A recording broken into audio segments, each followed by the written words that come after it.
between our worlds that might help heal not just our relationship, but healthcare systems. Globally, different methods, same mission. Not a bad legacy for the daughter who supposedly failed at life. Looking for more? We've got 2 amazing stories ready for you right on screen. If this one touched you, these are absolutely worth your time. Click to watch them now. And hey, subscribe. And hit that bell to never miss our latest uploads. The hospital room was eerily quiet except for the steady beep of the heart monitor beside my bed.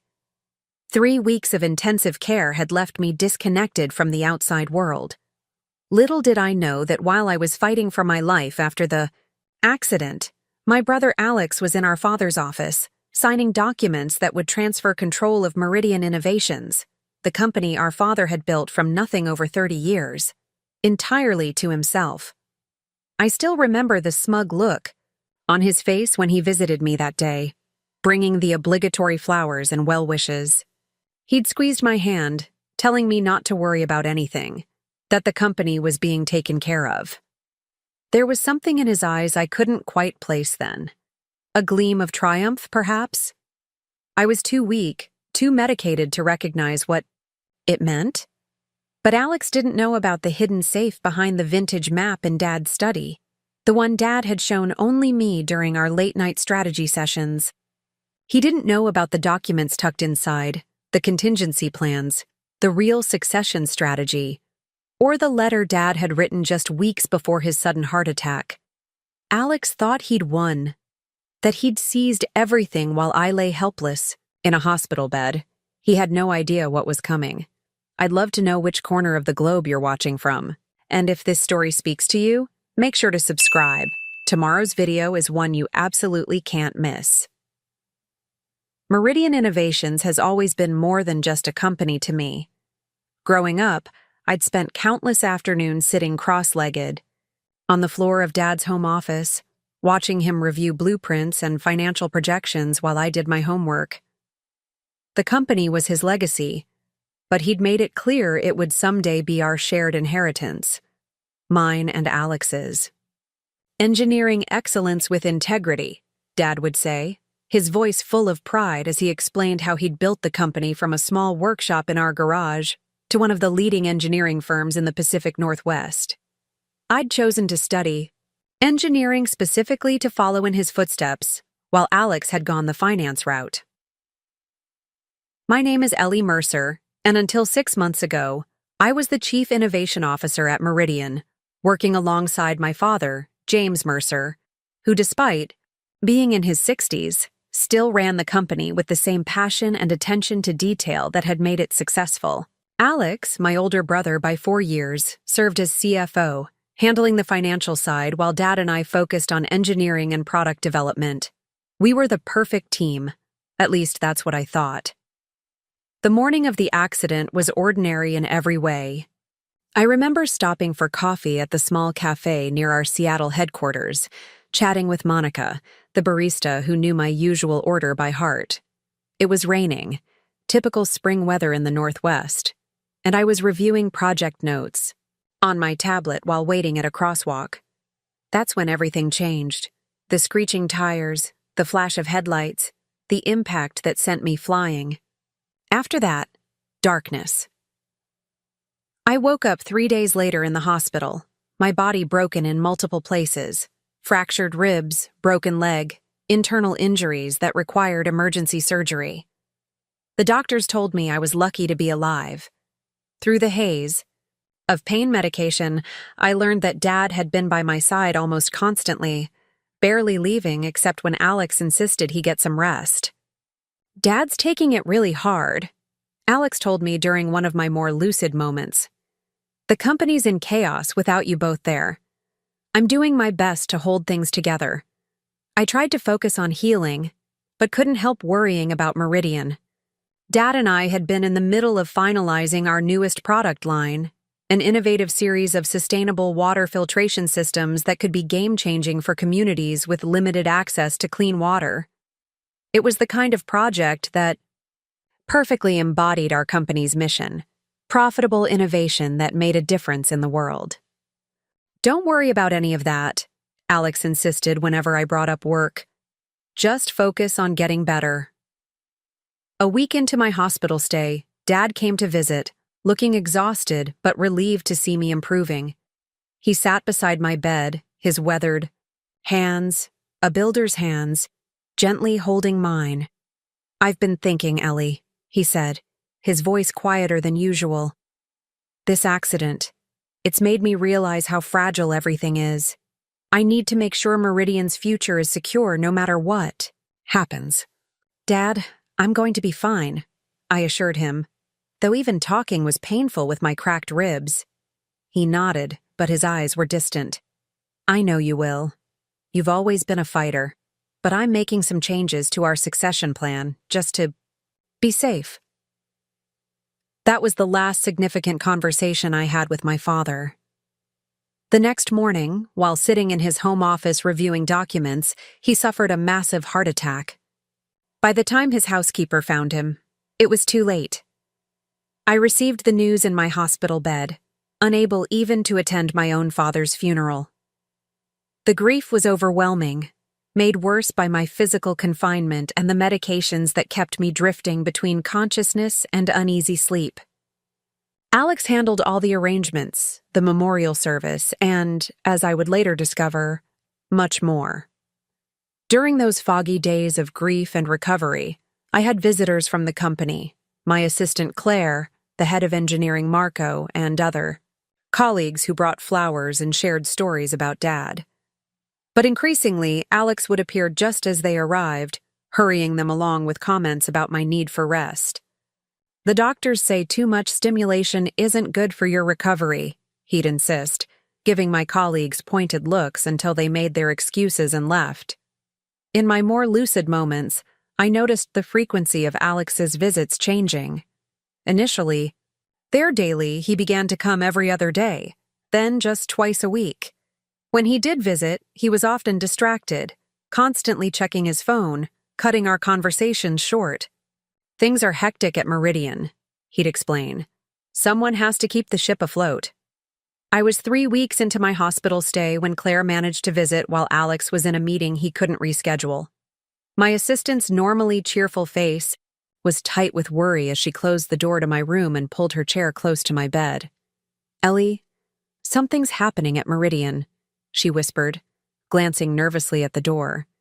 "Alex has moved into your father's office. He's reassigned. Staff canceled the water filtration project and brought in consultants from Vertex Capital. Vertex Capital, one of our competitors that had been trying to acquire Meridian for years, specifically to dismantle it and absorb our patents and client list." "That doesn't make sense," I said, struggling to sit up straighter. "Dad would never work with Vertex. They represent everything he stood against. Profit at any cost. No consideration for ethical impact." Claire nodded, pulling a folded paper from her purse. "That's not all. I overheard Alex on the phone yesterday. He was talking about a board meeting to formalize his position as CEO and—" She hesitated. "To remove you from your position, citing medical incapacity." The paper she handed me was an internal memo announcing a reorganization of Meridian's leadership structure, with Alex as the new CEO, and a note that my role would be reassessed pending medical evaluation. At the bottom was a copy of my father's signature, one that looked slightly off from the signature I knew so well. "This can't be legal," I whispered, my heart racing. "Dad always intended for us to run the company together. He told me he was updating the succession plan, but not like this." Claire squeezed my hand. "There's more. The rumor is that Alex found a new will in your father's desk, one that gives him controlling interest in the company. It was witnessed by Victor Prentice." Victor Prentice, Alex's friend since college, and a lawyer whose ethical standards had always been questionable at best. The door to my room opened suddenly, and Claire jumped, quickly taking the paper back and shoving it into her purse. Alex stood in the doorway, his expression darkening when he saw who was with me. "Claire, shouldn't you be at work? There's a mountain of paperwork on your desk," he said coldly. "I was just leaving," Claire replied, standing. She gave my hand one more squeeze. Take care, Ellie. Call if you need anything. After she left, Alex turned to me with a smile that didn't reach his eyes. The doctors say you might be able to go home next week. I've arranged for a home health nurse to help with your recovery. Alex, I said carefully, Claire mentioned some changes at Meridian. A reorganization? His expression hardened momentarily before smoothing into practiced concern. Just temporary measures while you recover. No need to worry about any of that. Right now. And the water filtration project? Dad and I were weeks away from finalizing the prototype. Alex sighed, checking his watch. That project was draining resources we don't have. The preliminary cost analyses weren't promising. That's not true, I countered, feeling my strength returning with my anger. I reviewed those analyses with Dad myself. The project was viable and aligned perfectly with our mission. Things change, Alex said dismissively. Dad's gone, Ellie, and Meridian needs to adapt to survive. Now, I have a meeting to get to. The, nurse will be in soon with your medication. As he left, I realized with sudden clarity that I was in a race against time, trapped in this hospital bed, while Alex systematically dismantled everything Dad and I had built together. But despite my weakness, despite the pain that still coursed through my body with every movement, I knew one thing with absolute certainty. I would not let him get away with this. What Alex didn't know, what Dad had never told him, was that my father and I shared more than just a passion for engineering. We shared a deep distrust of those who valued profit over people. And we had planned for contingencies that Alex couldn't possibly imagine. It was time to access those plans. Days following Claire's visit were a blur of physical therapy sessions, medical evaluations, and carefully planned conversations. I needed information, allies, and most importantly, a way out of this hospital bed. My injuries were healing, but not fast enough. Every hour I spent confined here was another hour Alex had to solidify his control over Meridian. Dr. Sharma, my primary physician, was making her usual rounds when I asked the question I'd been rehearsing in my mind. When can I be discharged? I tried to keep the desperation out of my voice. I need to take care of some urgent personal matters. Dr. Sharma studied me over her glasses, her expression thoughtful. Medically speaking, you're improving, but you still need monitoring and rehabilitation. Your injuries were significant. Ellie, I understand that, I said, but I can't stay here any longer. My father's company, my company, is being dismantled while I'm stuck in this bed. Something in my tone must have conveyed the urgency of my situation. Dr. Sharma sat on the edge of my bed, lowering her voice. Is everything all right at home? You seem distressed about more than just your recovery. I hesitated, then decided to trust her with a partial truth. My brother is making business decisions that go against my father's wishes. Decisions that can't be undone if I don't intervene soon. Dr. Sharma nodded slowly. I see. Well, from a medical perspective, you could be discharged with proper home care arrangements. You'd need a nurse, physical therapy, and someone to assist you, but it would be against my recommendation for at least another week.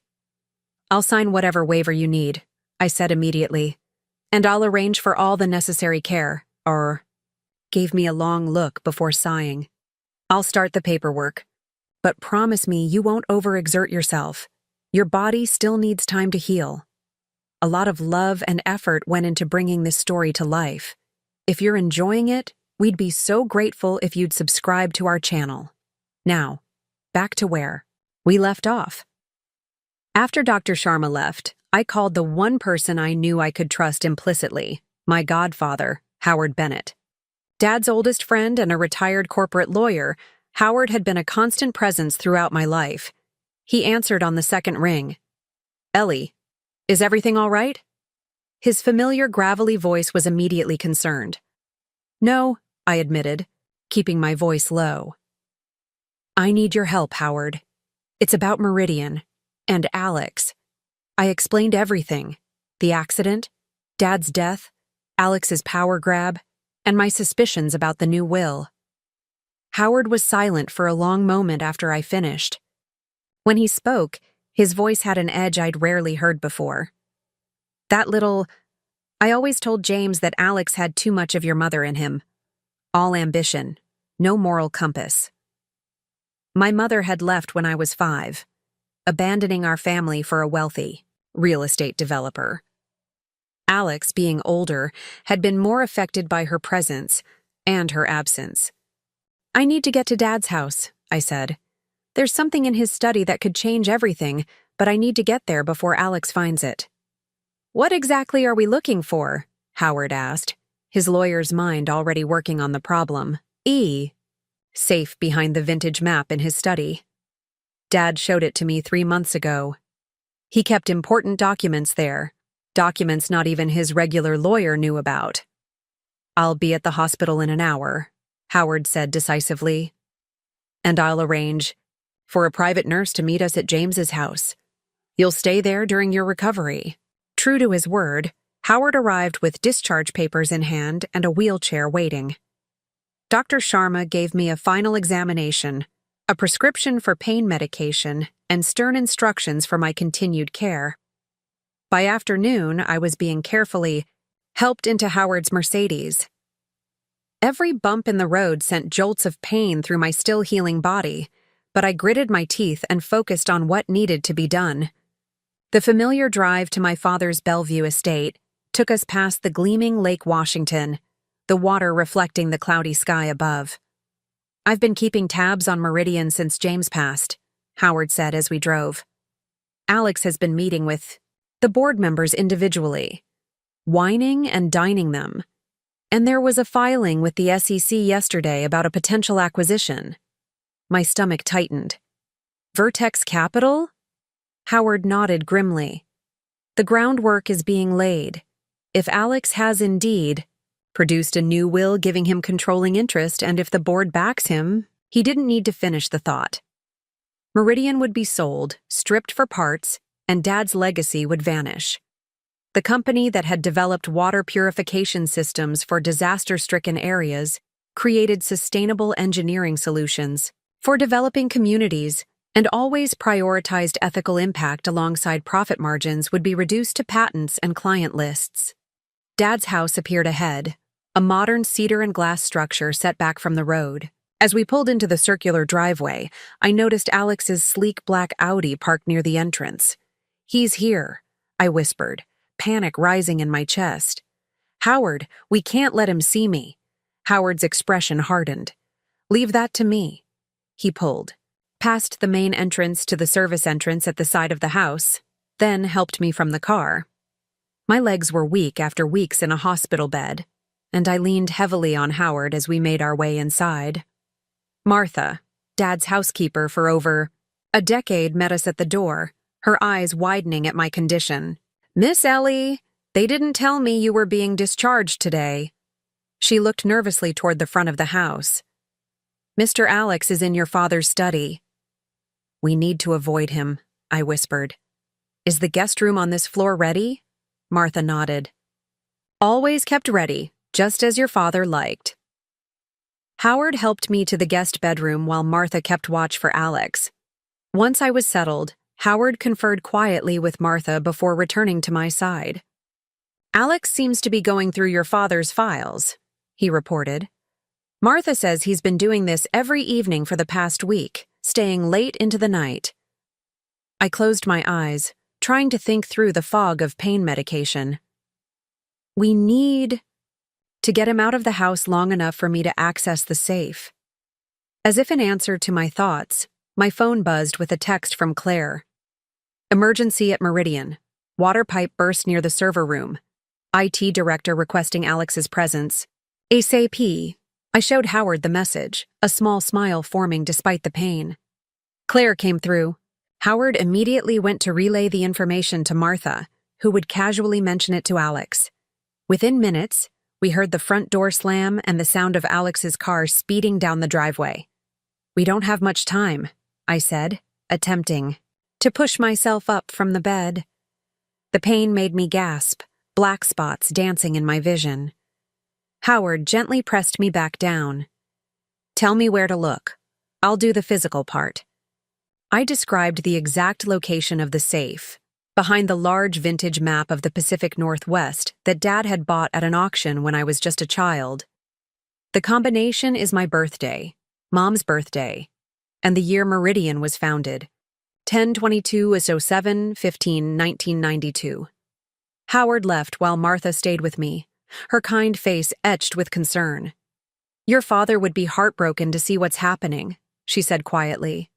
"Mr. Alex, he's changed since your father passed. Emptied your father's liquor cabinet the night of the funeral. I found him in the study the next morning, surrounded by papers, looking, I don't know, triumphant."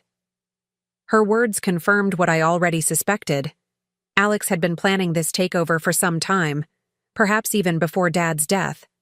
The thought made me sick. Howard returned 15 minutes later carrying a leather portfolio. His expression was grim but determined.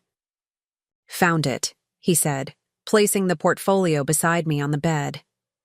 "But I also found something else.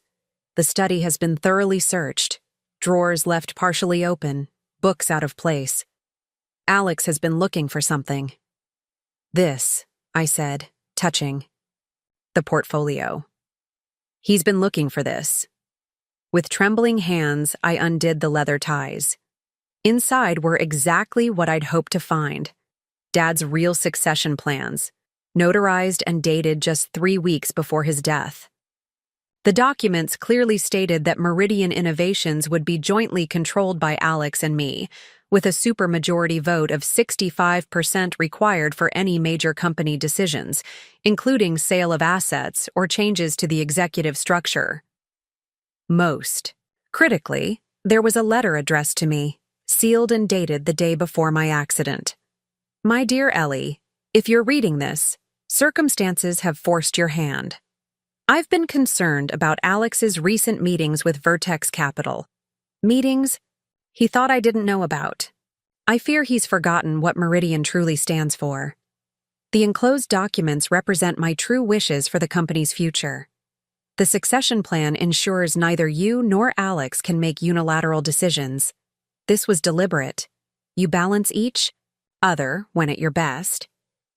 But I've also included something Alex doesn't know exists: my controlling interest in Riverstone Technologies, which holds the patents to our most valuable innovations.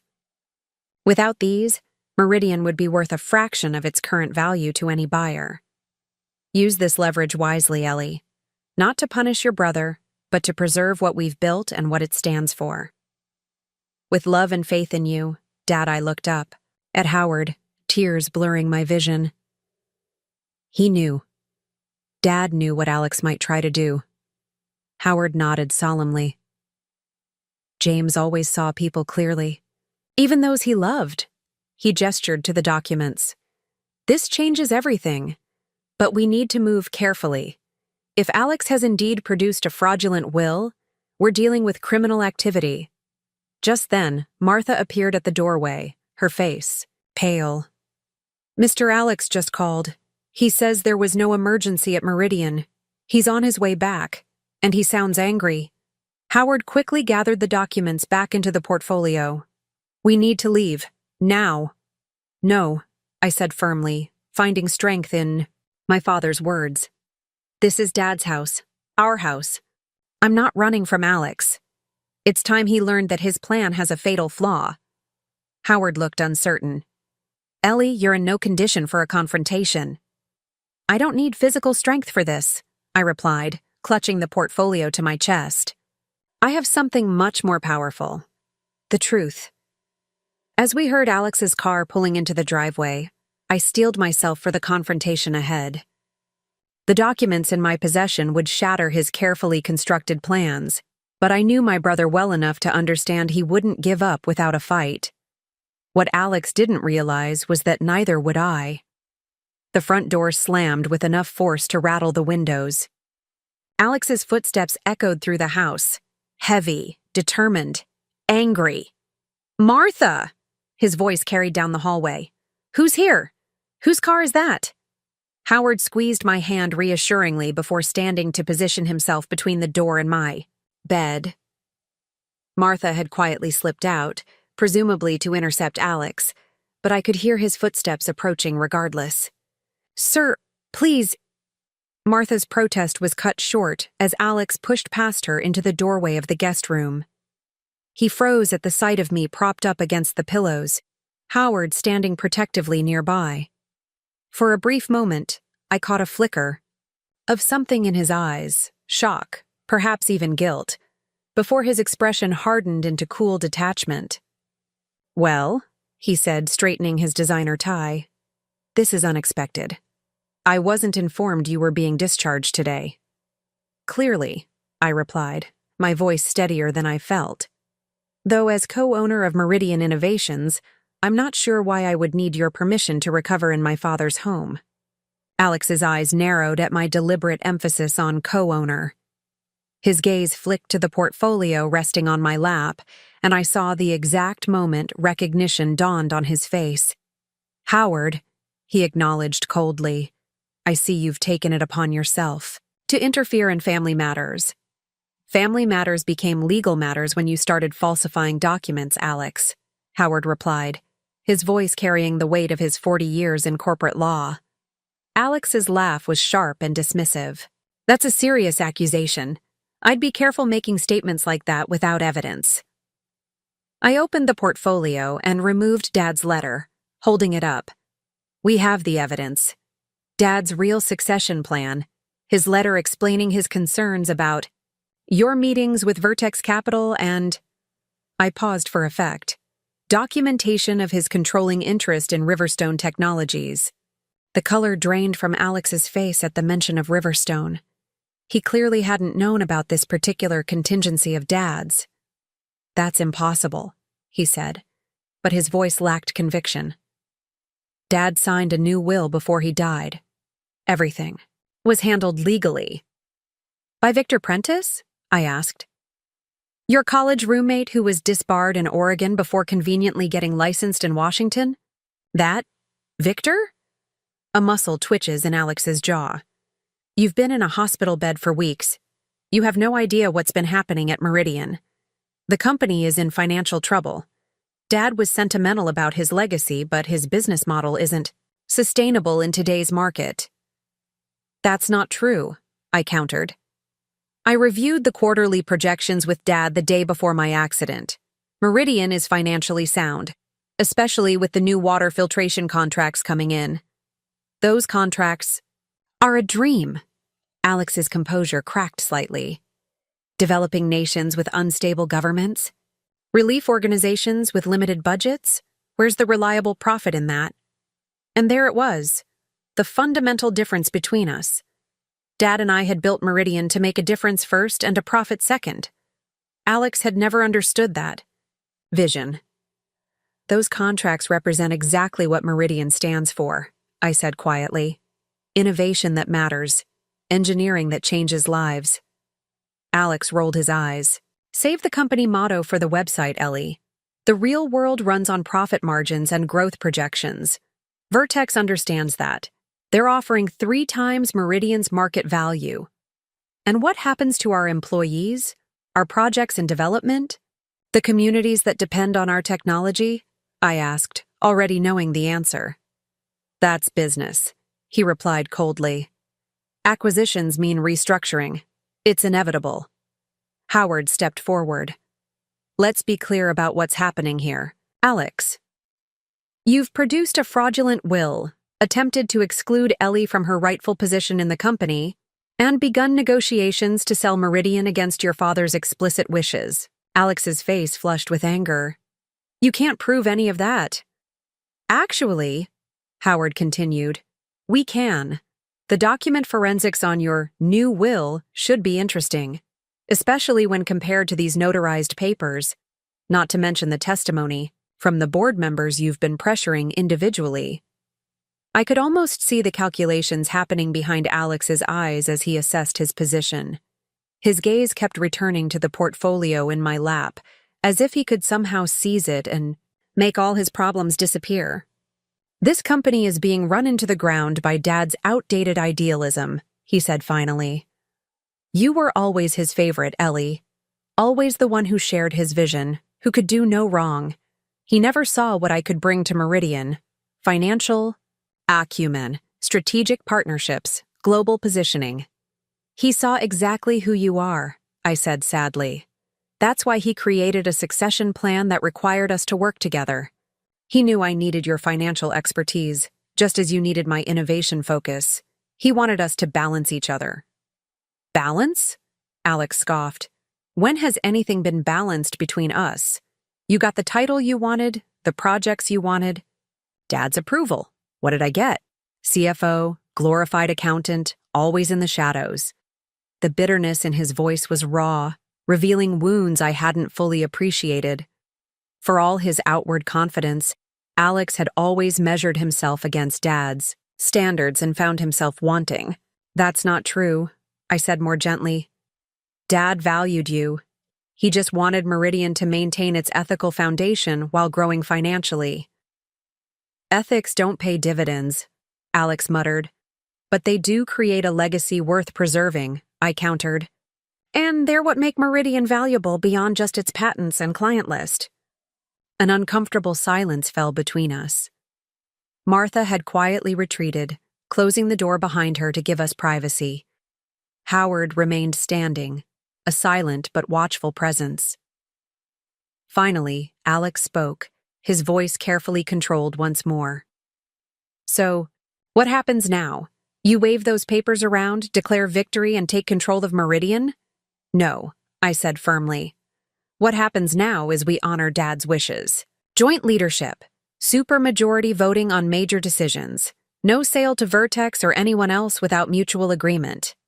Alex's laugh was hollow. "You think we can work together after this? That we can just pretend the last few weeks never happened?" "I'm not suggesting we pretend anything," I replied. "I'm suggesting we try to salvage what matters. Dad's legacy, Meridian's mission, and maybe even our relationship as siblings." He turned away, running a hand through his perfectly styled hair, in a rare gesture of frustration. "The board meeting is scheduled for tomorrow at 2 p.m. The vote on Vertex's offer is the primary agenda item. I've spent weeks securing their support." "Then I'll be there," I said, setting the portfolio aside and attempting to sit up straighter, wincing at the pain the movement caused. Alex turned back, his eyes taking in my condition. The pallor of my skin, the evident weakness in my movements. "You can barely sit up without pain. You think you can walk into a boardroom and take control?" "If necessary, yes." Howard cleared his throat. "Perhaps there's a more productive approach. Alex, you've clearly put significant work into the Vertex negotiations. That demonstrates your value to Meridian, even if the direction is misguided." Alex raised an eyebrow, suspicious but listening. "The board doesn't need to know about any of this unpleasantness," Howard continued.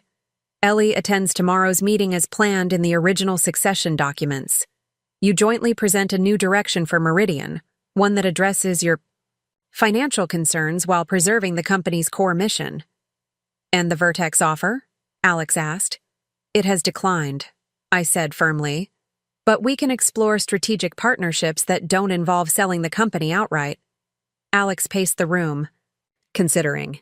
I could see the conflict playing across his face, the pride that wanted to reject any compromise, battling with the pragmatism that recognized his position had been severely weakened. "I'd still be CFO," he said finally. "Still taking orders. From you." "Not orders. We'd be equals, Alex. True co-leaders. Just as Dad intended. Your financial expertise is essential to Meridian's future. I've never disputed that." He stopped pacing, regarding me with a guarded expression. "And if I refuse this generous offer? If I take my chances with the board anyway?" Howard stepped forward, his voice firm but not threatening. "Then we present the evidence of document fraud to the board, along with these legitimate succession papers. Best case scenario for you: extreme embarrassment and removal from the company.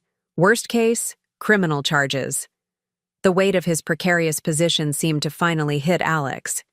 He sank into the armchair near the window, suddenly looking exhausted, rather than angry. "He never told me about Riverstone," he said quietly, almost to himself. "All those years working as CFO, and he kept an entire holding company secret from me." "He was protecting Meridian's most valuable assets," I explained. "Not just from outside threats, but from internal ones, too. Dad always played the long game, Alex." A hint of grudging respect flickered across Alex's face. The old man was craftier than I gave him credit for. For the first time since entering the room, Alex truly looked at me, not as an opponent to be outmaneuvered, but as his sister. His expression softened slightly as he took in the visible evidence of my injuries, the way I leaned against the pillows for support. "You really should be in the hospital," he said, his tone almost concerned. "Probably," I admitted. "But some things are more important than comfort." Another silence fell between us, less hostile than before. The confrontation had reached its inflection point. What remained was to see which direction we would go from here. Alex stood abruptly. "I need to think. The board meeting is at 2 p.m. tomorrow. I'll see you there. Or not." He moved toward the door, then paused. "Those documents don't leave this house. They're copies," Howard said smoothly. "The originals are already with my firm's secure document service." Alex's mouth tightened, but he nodded once before walking out. His footsteps echoed down the hallway, followed by the sound of the front door closing, notably gentler than when he'd arrived. Howard let out a long breath. Well, that went better than expected. No one threw anything. I managed a weak smile, suddenly exhausted as the adrenaline of the confrontation ebbed. He's going to try something. He hasn't given up. "No," Howard agreed, "but he's calculating his odds now, and they don't look good." I sank back against the pillows, my body reminding me forcefully that I was far from recovered. "We need to contact the board members individually before tomorrow, and I need to review the Vertex offer so I know exactly what we're rejecting." Howard gently took the portfolio from the bed. "First, you need to rest. Doctor's orders. I'll handle the board calls and get the Vertex documents. We'll review everything in the morning when you've had some sleep." As Howard left to make arrangements, I gazed out the window at the darkening sky. The confrontation with Alex had gone as well as could be expected, but something told me this was just the beginning. The board meeting tomorrow would be the real test, not just of who would control Meridian, but of what kind of company it would be going forward. And despite my confident words to Alex, I wasn't sure I had the physical strength to face what was coming.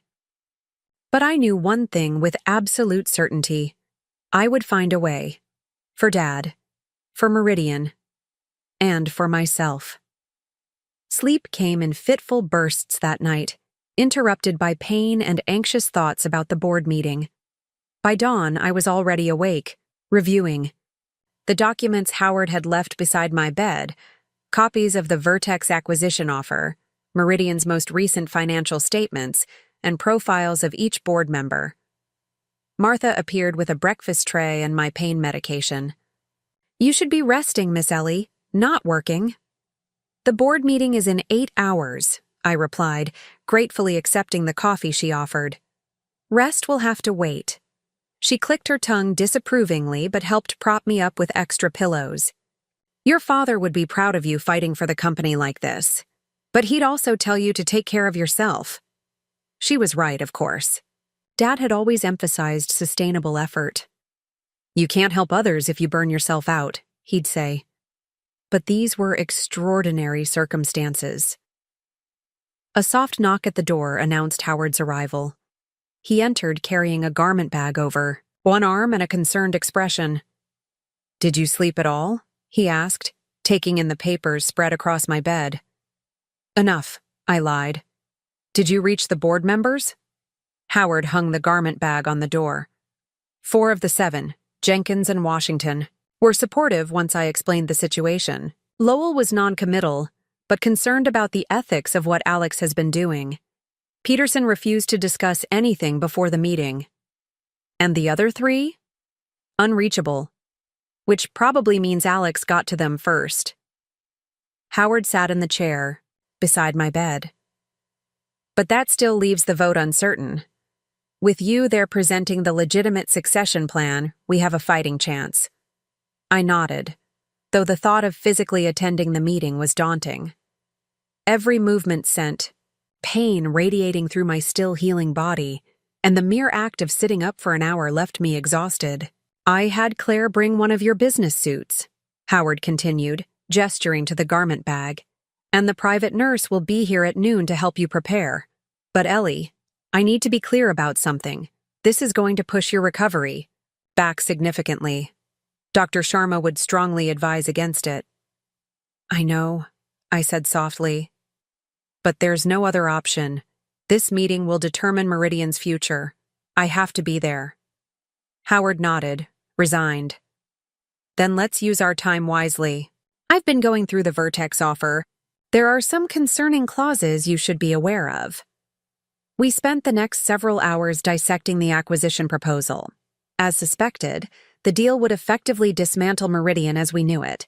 The research division would be absorbed into Vertex's existing structure, the sustainable projects terminated, and over 60% of staff evaluated for retention, corporate speak for mass layoffs.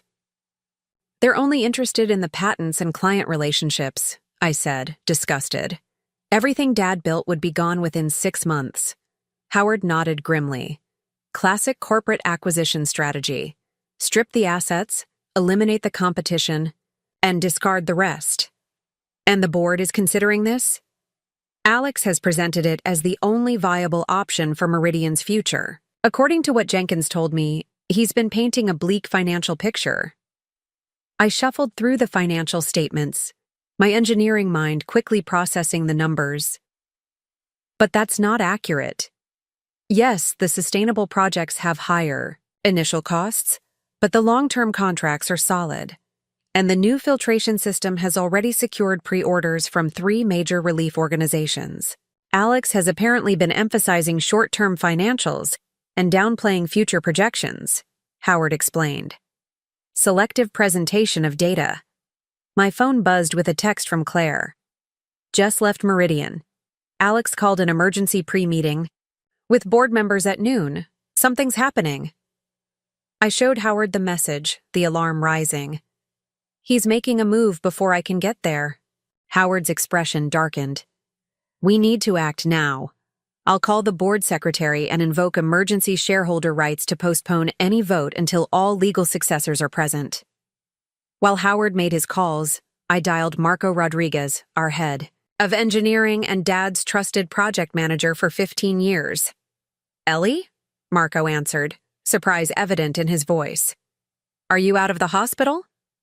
Yes, and I need your help, Marco. Alex has called an early board meeting to push through the Vertex sale before I can get there. I know, Marco said grimly. He's been in meetings all morning. Brought in financial consultants to present objective analysis of Meridian's position. It doesn't look good. Those consultants work for Vertex, I said. This isn't an objective analysis. It's a coordinated takeover. Marco lowered his voice. Half the engineering department is ready to walk if the sale goes through. We know what Vertex does to acquired companies, but the board seems convinced it's the only option. An idea began forming. Risky, but potentially game-changing. Marco, do you still have access to the prototype of the new filtration system? Of course. It's in the secure lab. Why? I need you to prepare a demonstration for the board meeting. The full system, not just the presentation slides Alex has been using. That's ambitious, Marco said carefully. The prototype is functional but not polished for public viewing. It doesn't need to be perfect. It needs to be real. Can you have it ready by 2 p.m.? I could almost hear Marco's mind working through the logistics. It'll be tight, but yes, we can make it happen. Good. And one more thing. Can you gather performance data from our previous sustainable projects? Real-world impact metrics, not just financial returns? Absolutely. The team has been documenting everything. Marco paused. Are you really coming? To the meeting? Last I heard, you were still in critical condition. I'll be there, I promised, though my body protested even at the thought. Meridian is worth fighting for. After ending the call with Marco, I reached out to Sanjay Patel, our chief marketing officer. While he couldn't block the board meeting, he could help prepare a counter-narrative to Vertex's acquisition proposal. Ellie, thank God, Sanjay said when he answered. Things are falling apart here. Alex has the board convinced we're 1/4 away from financial ruin. We're not, I assured him. But I need your help to make that clear. Can you put together a presentation on our market position? Focus on the long-term contracts, the industry recognition, and especially the impact of our sustainable technology programs. Consider it done. But will they even let you present? Alex has the agenda locked down tight.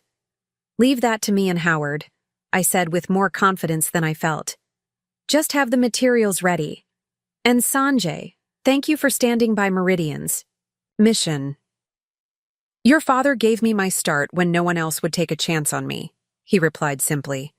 I won't let his company be dismantled without a fight. By noon, the private nurse Howard had arranged arrived, a no-nonsense woman named Diane, who immediately assessed my condition with professional efficiency. You should be in bed for at least another week, she declared after checking my vital signs. But since that's apparently not happening, let's minimize the damage. With Diane's help, I managed a short shower, my first since leaving the hospital, and changed into the business suit Claire had sent over. The simple act of dressing drained what little energy I had, but I refused to show weakness. Too much depended on my presence at that meeting. Howard returned from his calls looking both concerned and determined. Alex is moving faster than anticipated. He's secured proxies from the 2 board members we couldn't reach, and he's brought in Victor Prentice to present the legal documentation of his authority. Can he do that? Use proxies for this kind of vote? Technically, yes, if he convinced them to sign over their voting rights, but it won't matter once we present the real succession documents. Howard checked his watch. The car will be here in 30 minutes. Are you certain you're up for this? I was far from certain, but nodded. Anyway, what's our strategy? Direct confrontation, Howard said firmly. We enter. I invoke shareholder rights to address the board. You present the legitimate succession documentation, and we call for an immediate halt to any acquisition discussions pending legal review. As we prepared to leave, Martha appeared, with a small leather case. Your father wanted you to have this, she said, placing it in my hands. He told me to give it to you when the time was right. I think this qualifies. Inside the case was Dad's treasured fountain pen, the one he'd used to sign every major contract since founding Meridian. Attached was a small note in his handwriting. For Ellie, to write Meridian's next chapter. Tears pricked my eyes as I closed my fingers around the pen. It was as if Dad was still here, supporting me in the fight ahead. The journey to Meridian's headquarters was painful, despite the cushioned seats of Howard's luxury car. Each turn and stop sent waves of discomfort through my body. Diane monitored me closely, adjusting my position and offering pain medication that I reluctantly accepted. I needed to be clear-headed for the meeting, but I also needed to be functional. As we pulled up to the familiar glass and steel building that housed Meridian Innovations, I felt a surge of determination. This was where Dad had built his dream. This was where we'd worked side by side developing technologies that helped people while maintaining a profitable business. I wouldn't let it be reduced to line items in Vertex's portfolio. Claire was waiting at the private entrance, her usually composed face tight with worry. You made it, she said, relief evident in her voice. Alex has the board assembled in the main conference room. They've been in there for over an hour. Has the vote happened yet? I asked as Howard helped me from the car. Not yet, but they're close. Alex has been methodically addressing every potential concern about the acquisition. He's very prepared. Of course he was. My brother had always been thorough when pursuing something he wanted, and he'd had weeks to craft his arguments. While I was incapacitated, so are we, I assured her, gripping Dad's pen tightly in my hand. Is Marco ready with the prototype? Claire nodded. It's set up in the adjacent conference room. Sanjay has the market analysis presentation loaded and ready to go. But Ellie... She hesitated. Alex has security posted at the conference room doors. He's given instructions that the meeting is not to be disturbed. I exchanged glances with Howard. Another obstacle, but not insurmountable. He can't legally bar a company owner from a board meeting, Howard stated firmly. And if he tries, that only strengthens our case against him. As we made our way through the building, familiar faces registered shock at my appearance, both at seeing me out of the hospital and, I suspected, at my noticeably weakened state. I forced myself to stand as straight as possible, to walk without Howard's support, despite the pain it caused. Perception would be crucial in the next hour. We reached the executive floor to find 2 security guards positioned outside the main conference room doors. They looked uncomfortable as we approached. These were Meridian employees who knew me well, now placed in an awkward position. Ms. Mercer, one of them began. Mr. Mercer has requested that the meeting not be interrupted.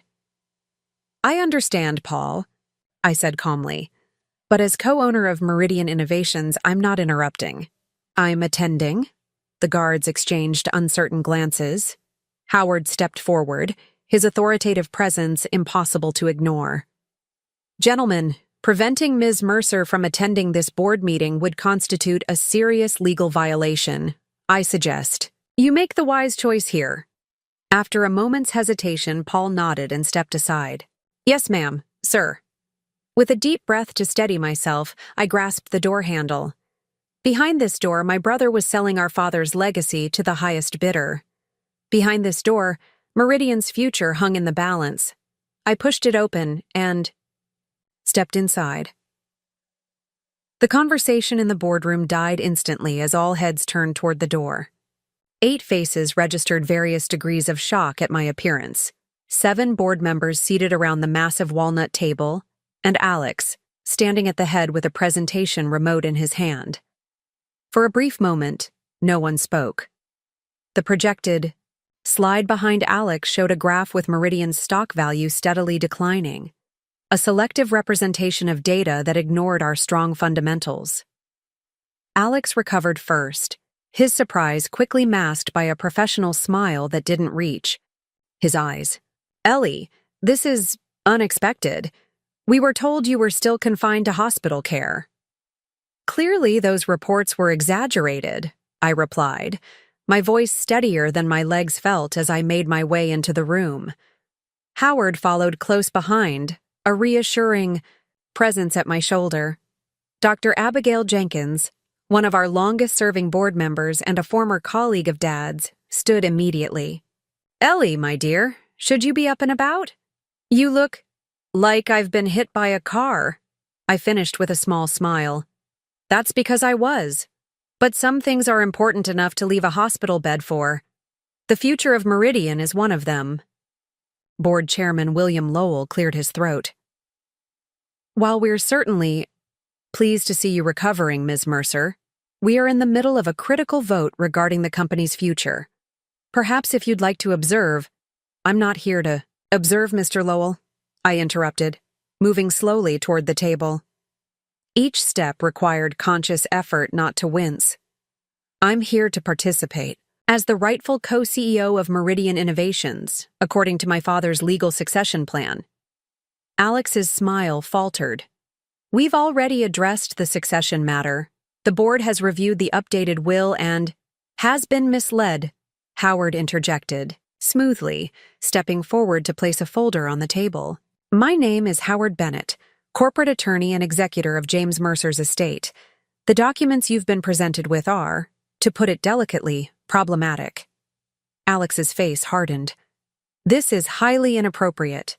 Mr. Bennett has no standing in this meeting, and these interruptions are preventing the board from conducting its legitimate business. On the contrary, Howard replied, as the legal representative of a principal shareholder, I have every right to address concerns about potentially fraudulent documents being used to facilitate a company sale. The word fraudulent sent a ripple of unease through the room. Board members exchanged glances, suddenly less certain about the proceedings. These are serious allegations, Chairman Lowell said, frowning deeply. Mr. Mercer has provided documentation signed by James Mercer giving him controlling interest in the company. May I see this documentation? I asked, reaching for Dad's succession papers in Howard's folder. Alex stepped forward quickly. We don't have time for this. Vertex's offer expires at the end of business today. They've been more than generous, but they've made it clear this is their final proposal. How convenient, I remarked. An artificial deadline to force a hasty decision. I pulled out the notarized succession documents and slid them toward Chairman Lowell. These are my father's actual wishes for Meridian's future, signed and notarized 3 weeks before his death.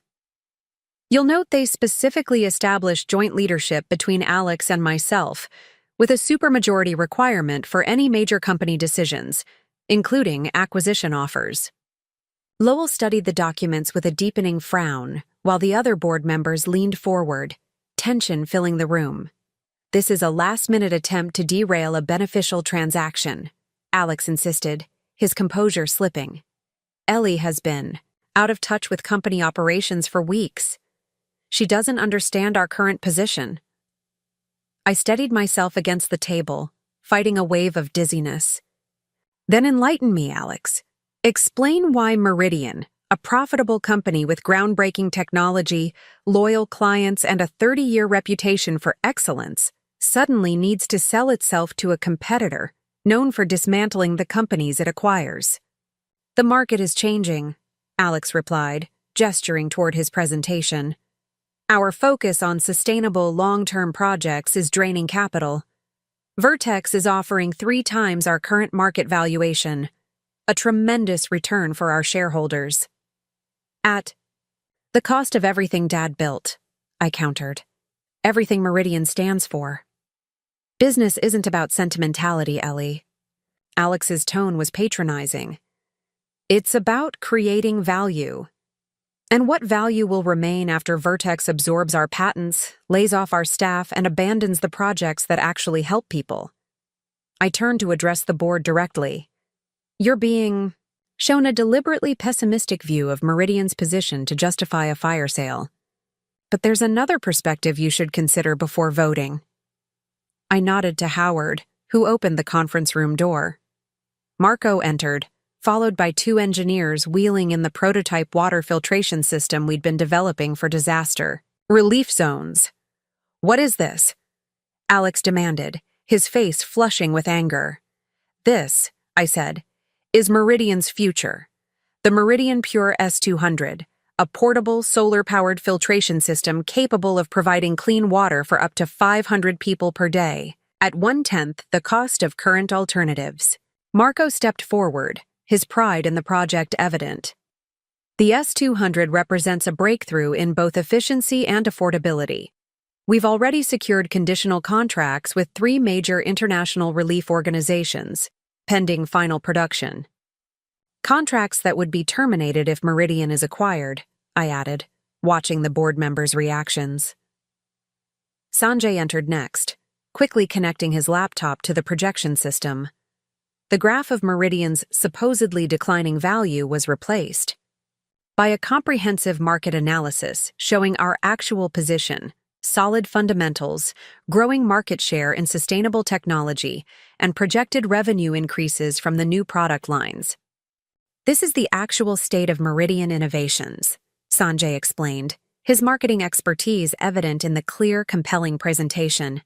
Yes, our profit margins are slightly lower than industry averages in the short term.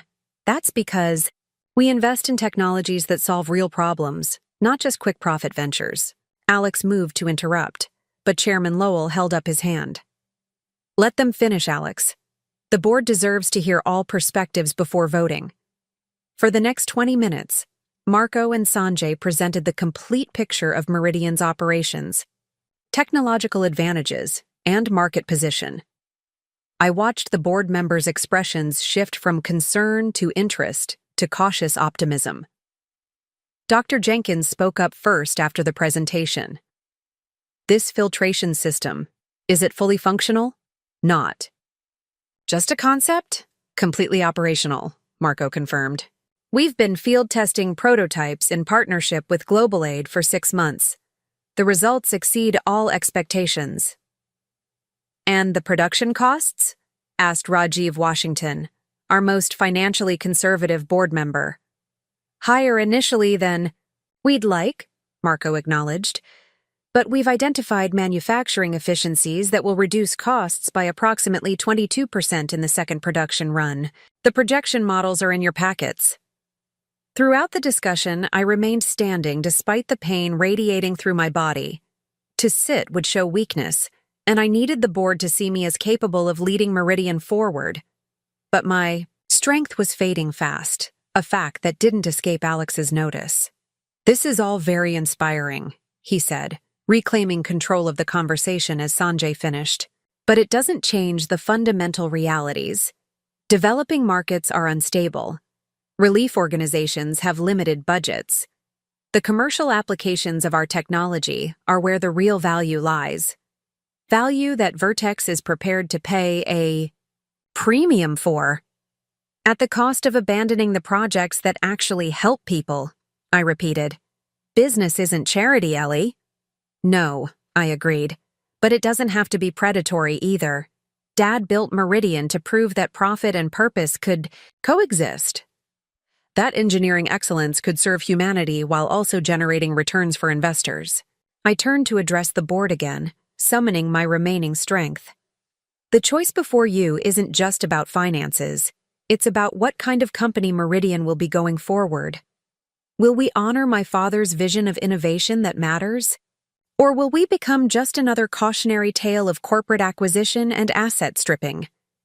The room fell silent as the board members considered my words. I could see them weighing the options, the genuine uncertainty in their expressions. The vote could still go either way. Chairman Lowell finally spoke, his voice measured. These are compelling arguments on both sides, but before we proceed to a vote, we need to address the conflicting succession documents. If Ms. Mercer's papers are legitimate, then she has equal standing with Mr. Mercer in this decision. Alex's jaw tightened. Those documents were superseded by the will father signed before his death. The will that gives me controlling interest. A will witnessed by your friend Victor Prentice, I pointed out. Convenient timing, wouldn't you say? Dad changes his carefully constructed succession plan just days before his death, with no mention to anyone else? He mentioned it to me, Alex insisted. And yet, Howard interjected, the signature on that will show distinct inconsistencies. With James Mercer's known signature, our forensic document expert would be happy to provide a detailed analysis. This is ridiculous, Alex snapped, losing his composure entirely. We don't have time for forensic analyses and legal wrangling. Vertex wants an answer today. Then the answer is no, I said firmly. At least until proper legal review of the succession documents is complete. Chairman Lowell nodded slowly. I believe that's the prudent course of action. This board cannot in good conscience approve an acquisition when the very authority to propose it is in question. Alex stared at Lowell in disbelief. You can't be serious. This opportunity won't come again. Vertex has made that clear. If their interest is genuine, they can wait for proper due diligence, Dr. Jenkins stated firmly. I, for one, am not comfortable proceeding under these circumstances. One by one, the other board members voiced similar concerns. The momentum had shifted and Alex knew it. I could see the calculations happening behind his eyes, the desperate search for a strategy to salvage his plans. This is a mistake, he said finally, gathering his papers. A massive, costly mistake that Meridian will regret for years to come. Perhaps, Chairman Lowell replied. But it's our mistake to make, after proper consideration of all factors, legal, financial, and ethical. Lowell turned to me, his expression softening slightly. Ms. Mercer, you've made a compelling case today, particularly under difficult circumstances. But you look like you need medical attention. May I suggest we adjourn this meeting and reconvene once the succession matter is clarified? I nodded, relief washing over me as the tension of the past hour caught up with my body. Thank you, Mr. Lowell. I believe that would be wise. As the board members gathered their materials and began to file out, Alex remained at the table, his expression unreadable. When only the two of us remained, he finally spoke. This isn't over, Ellie. You've won a delay, nothing more. I leaned heavily on the table, no longer bothering to hide my exhaustion. It doesn't have to be a battle, Alex. Dad wanted us to lead together, to balance each other's strengths and weaknesses. Always Dad's vision, Dad's way, Dad's perfect plan. The bitterness in his voice was palpable. Did it ever occur to you that his way might not be the only way? That Meridian could be something different, something bigger than what he imagined? Different doesn't have to mean abandoned principles, I replied quietly. Innovation doesn't have to come at the expense of ethics. Alex gathered his remaining papers without responding. At the door, he paused. You should go back to the hospital. You look terrible. It wasn't concern in his voice, more like a tactical assessment. But as he left the room, I caught a flicker of something in his expression that might have been respect, however grudging. The moment he was gone, my legs finally gave out.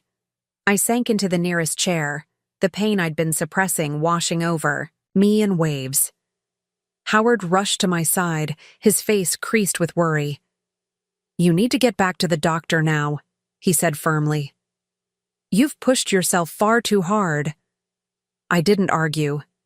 The immediate crisis had been averted, the vote delayed, the board alerted to the succession dispute. Alex's plans temporarily derailed. But as Howard helped me to my feet, I knew this was just the beginning of a longer struggle. The battle for Meridian's soul was far from over. The next 48 hours passed in a blur of medical evaluations, pain medication, and fitful sleep. Dr. Sharma was not pleased when I was readmitted to the hospital, her expression a mixture of professional concern and personal disappointment as she reviewed my deteriorated condition. You've set your recovery back by at least 2 weeks, she admonished, checking the fresh inflammation around my healing ribs. Whatever you did must have been important. It was, I assured her, wincing as she gently probed my side. Worth every moment of pain. She sighed, making notes in my chart.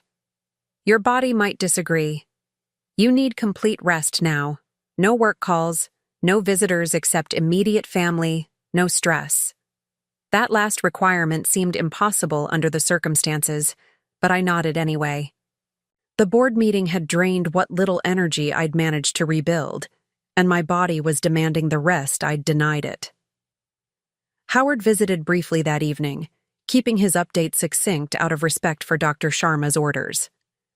The board has postponed any vote on the Vertex acquisition until the succession dispute is resolved. They've requested formal legal review of both documents, with results expected within 10 days. And Alex? I asked, fighting to keep my eyes open as the medication took effect. Maintaining his position but proceeding cautiously. The board's hesitation has made him more strategic, less impulsive. Howard squeezed my hand gently. Rest now. I've got people watching everything at Meridian. I drifted into sleep, wondering what Alex's next move would be. My brother had never been one to accept defeat gracefully, and I doubted he would start now. When I woke the next morning, Claire was sitting beside my bed, her laptop open as she worked quietly. You're supposed to be at Meridian, I said. My voice rough from sleep. She looked up with a soft smile. I am at work. Just relocated my office temporarily.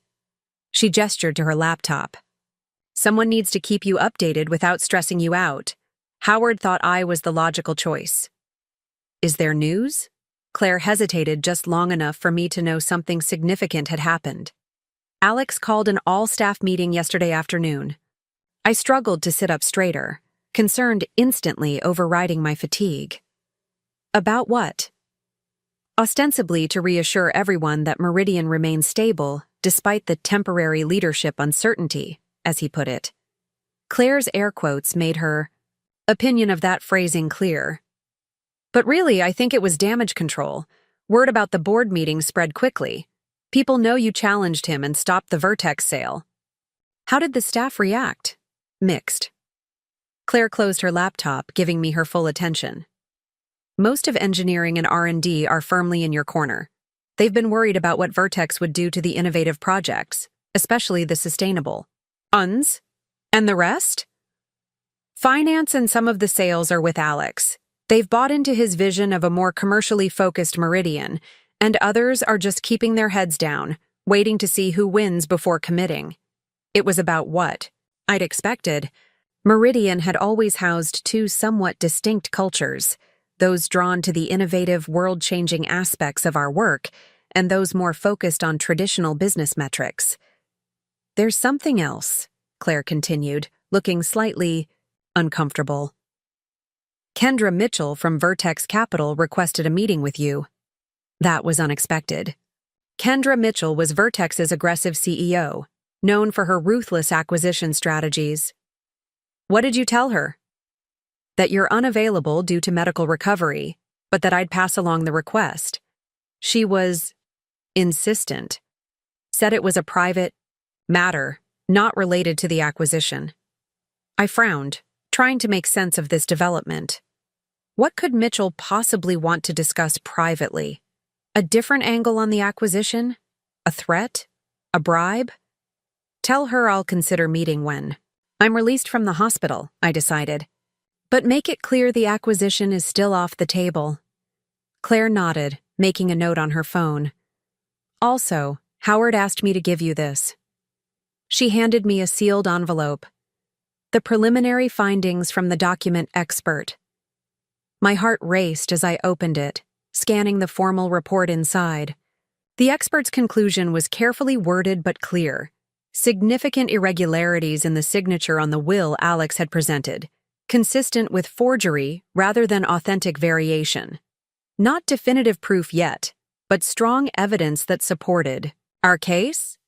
This should be enough to convince the board, I murmured, relief washing over me. Howard's presenting it at the emergency board meeting tomorrow, Claire confirmed. Tomorrow? That's sooner than expected. Claire nodded. Chairman Lowell called it after receiving similar findings from the board's own independent expert. Things are moving quickly, Ellie. Too quickly for me to participate while confined to a hospital bed. The frustration must have shown on my face, because Claire reached over to squeeze my hand. You've done your part. Let Howard and the others handle this phase. Your job now is to recover so you can lead Meridian once this is resolved. She was right, of course, but inaction had never come easily to me, especially with so much at stake. Still, even I had to acknowledge that my body needed time to heal, time I now had thanks to the delayed board vote. Claire stayed for another hour, updating me on smaller matters at Meridian, and carefully avoiding any topics that might elevate my stress levels. After she left, I drifted in and out of sleep, my thoughts fuzzy from medication and exhaustion. A light knock at my door roused me sometime later. The sky outside my window had darkened to early evening, visiting hours nearly over. I expected to see Howard or perhaps Dr. Sharma making a final check. Instead, Victor Prentice stood in the doorway. I instantly reached for the call button, but Victor raised his hands in a placating gesture. Please, just hear me out, he said, remaining near the door. 5 minutes, that's all I ask. Victor had been Alex's friend since college, a connection that had always struck me as odd given their different personalities. Where Alex was controlled and strategic, Victor was impulsive and opportunistic. His legal career had been checkered at best, marked by ethical complaints and a disbarment in Oregon that he'd managed to overcome through family connections. "Why should I listen to anything you have to say?" I asked coldly. "You helped my brother forge our father's will." Victor winced, glancing nervously into the hallway before stepping further into the room. That's actually why I'm here." He lowered his voice. "You're right. The will isn't legitimate." I stared at him, taken aback by the direct admission. "Are you recording this conversation? Is this some kind of trick?" "No trick." Victor looked genuinely distressed, running a hand through his disheveled hair. "Look, I never meant for things to go this far. Alex said your father had verbally expressed his wishes to change the succession plan. He just needed documentation to make it official. And you believed that?" My tone made it clear how implausible I found this excuse. Victor had the decency to look ashamed. I wanted to believe it. Alex can be persuasive when he wants something, and the compensation he offered was significant. He swallowed hard. But falsifying a will is serious, criminal. When I heard about the forensic examination, I realized I couldn't maintain the lie. I studied him carefully, trying to determine if this apparent attack of conscience was genuine. "Why come to me, instead of the board? Or Howard?"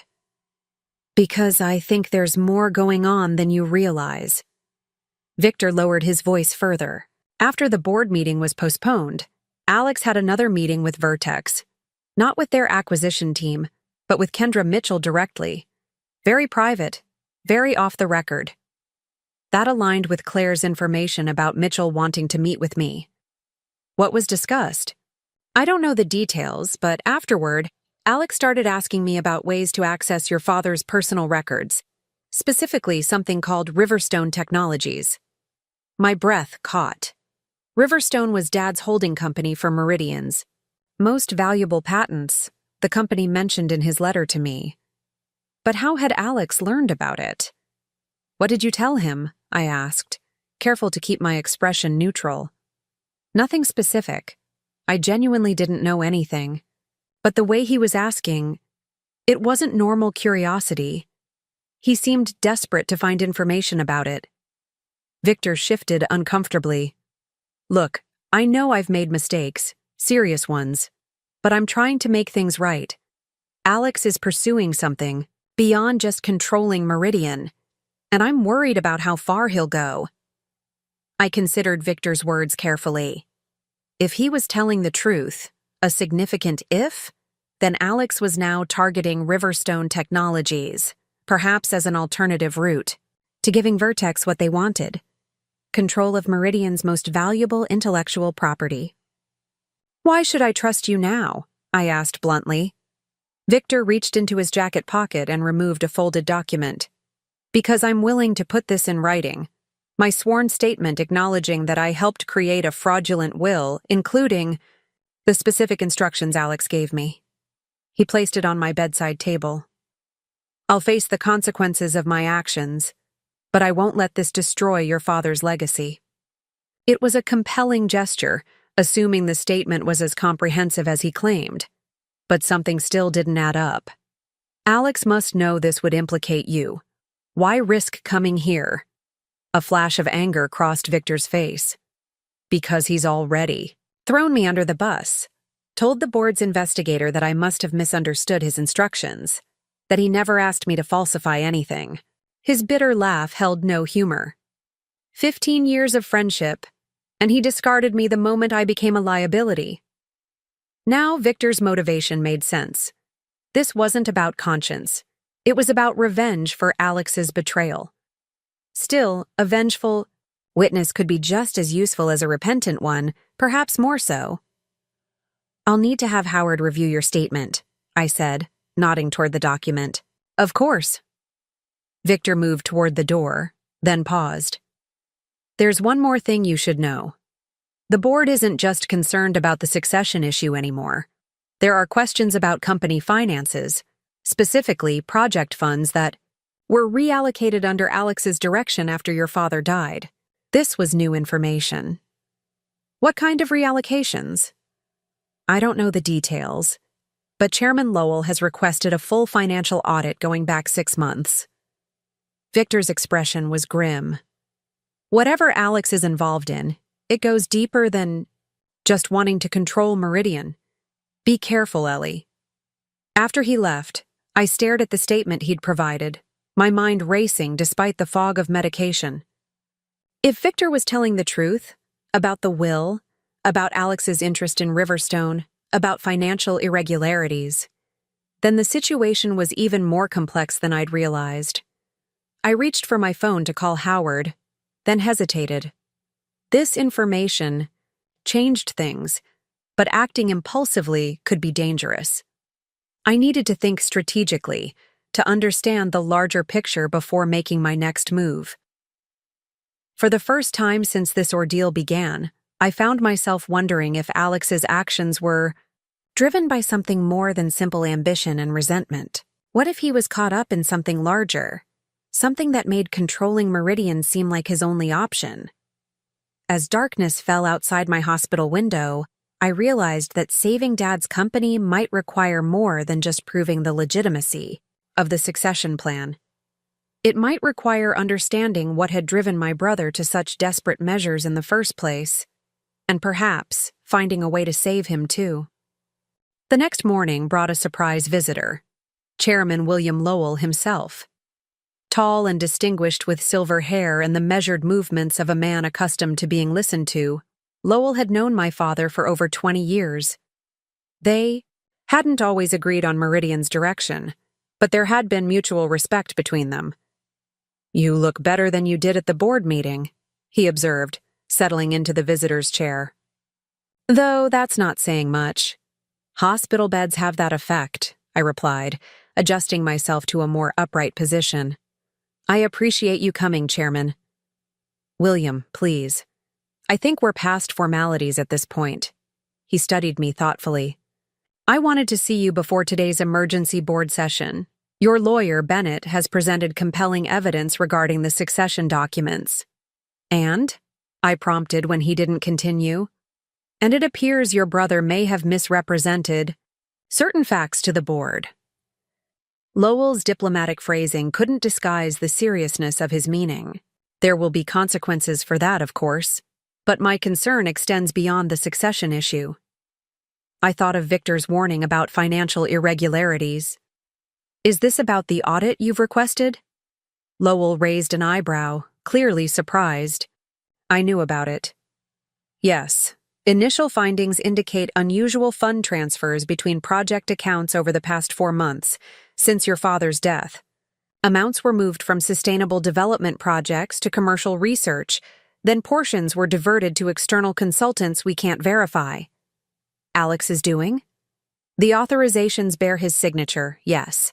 But what troubles me is the pattern. These aren't simple embezzlement or even standard misappropriation.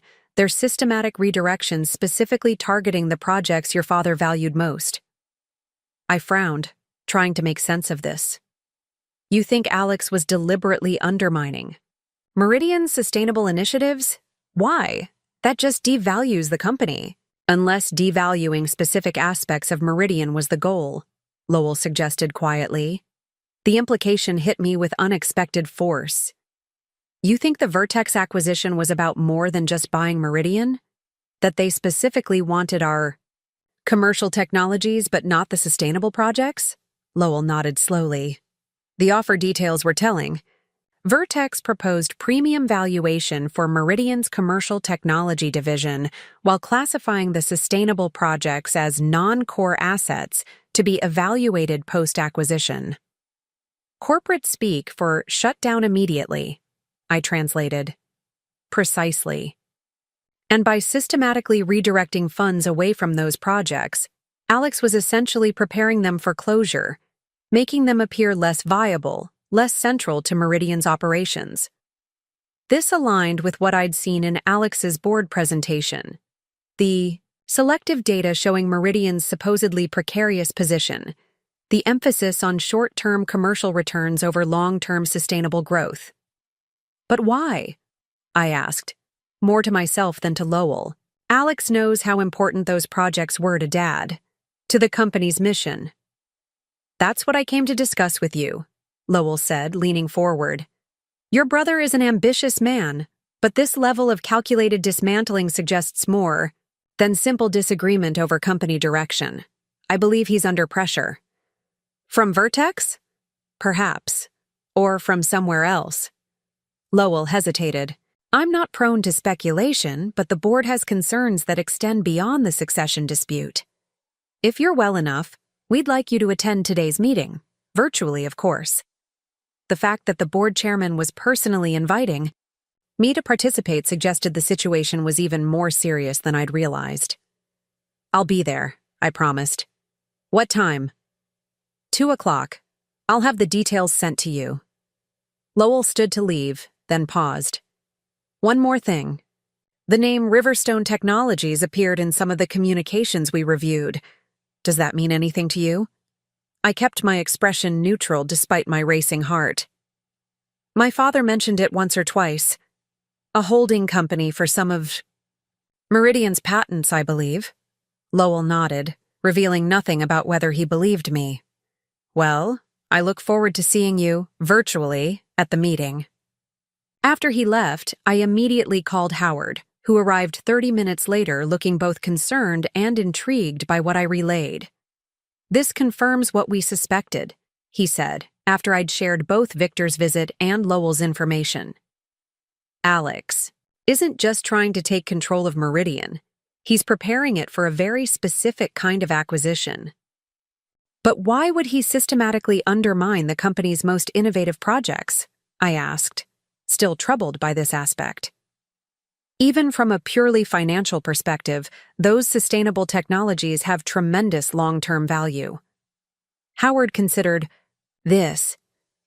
Perhaps not to Vertex, or perhaps there's another player involved we haven't identified yet. Kendra Mitchell requested a meeting with me, I reminded him. Claire said she claimed it wasn't about the acquisition. I wouldn't trust Mitchell's word on anything, Howard said dismissively. Vertex has been trying to acquire Meridian's technology. For years. They'd say anything to make that happen. I wasn't so sure. The pieces weren't fitting together in a way that made complete sense.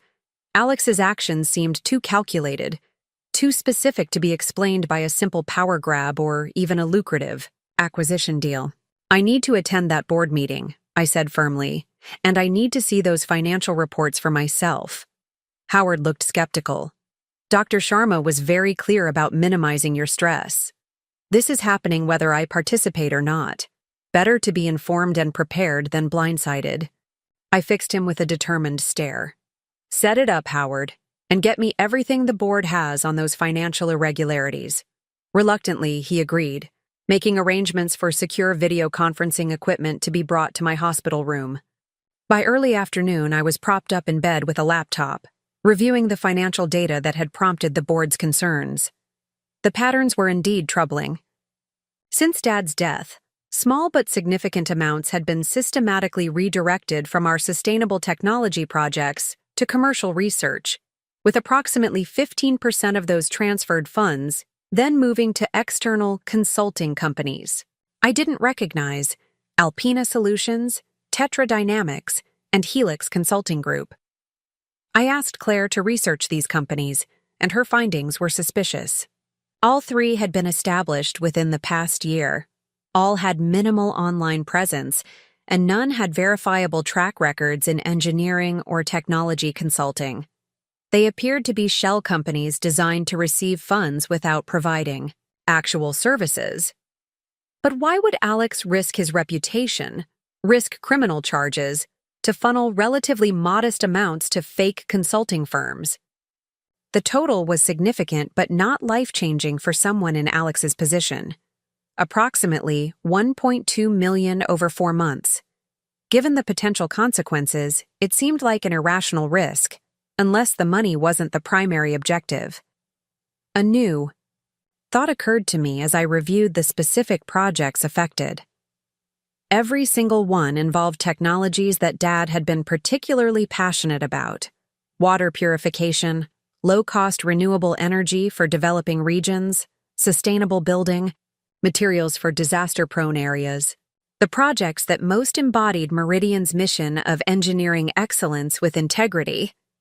What if the goal wasn't the money itself, but the systematic undermining of those specific initiatives, making them appear less viable, less successful, less central to Meridian's operations, exactly as Lowell had suggested?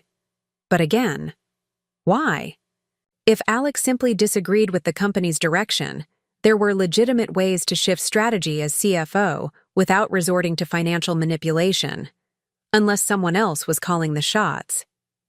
I picked up my phone and made an unexpected call. Ms. Mercer? Kendra Mitchell's voice held surprise and perhaps a hint of satisfaction. I didn't expect to hear from you directly. I understand you wanted to meet, I said, dispensing with pleasantries. I'd like to know why. That's a conversation better had in person. Her tone was carefully neutral. Your assistant mentioned you're still recovering. Perhaps when you're discharged. How about now? I interrupted. I believe we have matters. To discuss that won't wait. A pause. Very well. I can be at Harborview Medical Center in 30 minutes. Shall I bring anything specific for this conversation? Just the truth about why you're really interested in Meridian. I ended the call before she could respond, then immediately called security to ensure only approved visitors would be allowed into my room. Howard would be furious that I'd arranged this meeting without consulting him, but instinct told me Kendra.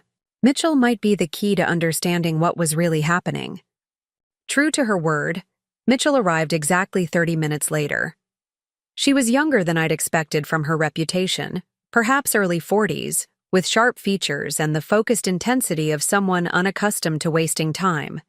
You look remarkably well for someone who stopped a board meeting through sheer force of will while recovering from major injuries, she observed, taking the visitor's chair without waiting for an invitation. Let's skip the pretense, I replied. Vertex has been pursuing Meridian's technology for years. You finally thought you had it through Alex, but I derailed the acquisition. Now I find evidence that my brother has been systematically undermining our sustainable technology initiatives, the exact projects your acquisition proposal classified as non-core assets. Mitchell smiled thinly. You've been busy for someone in a hospital bed. The question is why? Why is Vertex so interested in acquiring Meridian only to dismantle half of what makes it valuable? And why would my brother help you do it? Instead of answering directly, Mitchell opened her briefcase and removed a thin file folder. Are you familiar with Archer Global? The name was vaguely familiar. A multinational conglomerate with interests in energy, pharmaceuticals, and technology. I know they're one of the largest corporations in the world. What do they have to do with Meridian? Everything. Mitchell slid the folder toward me.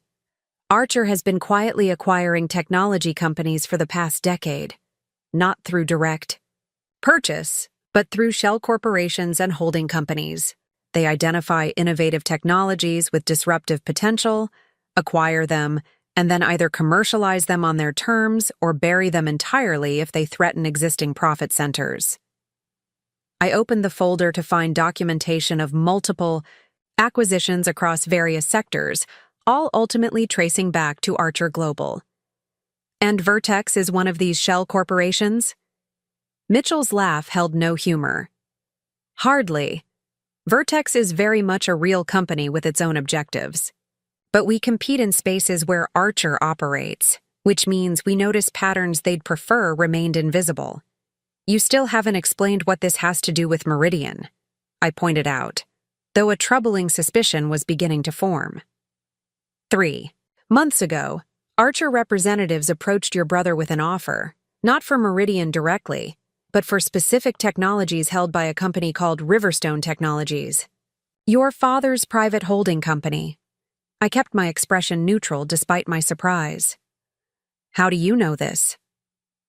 Because they approached us first, and we declined.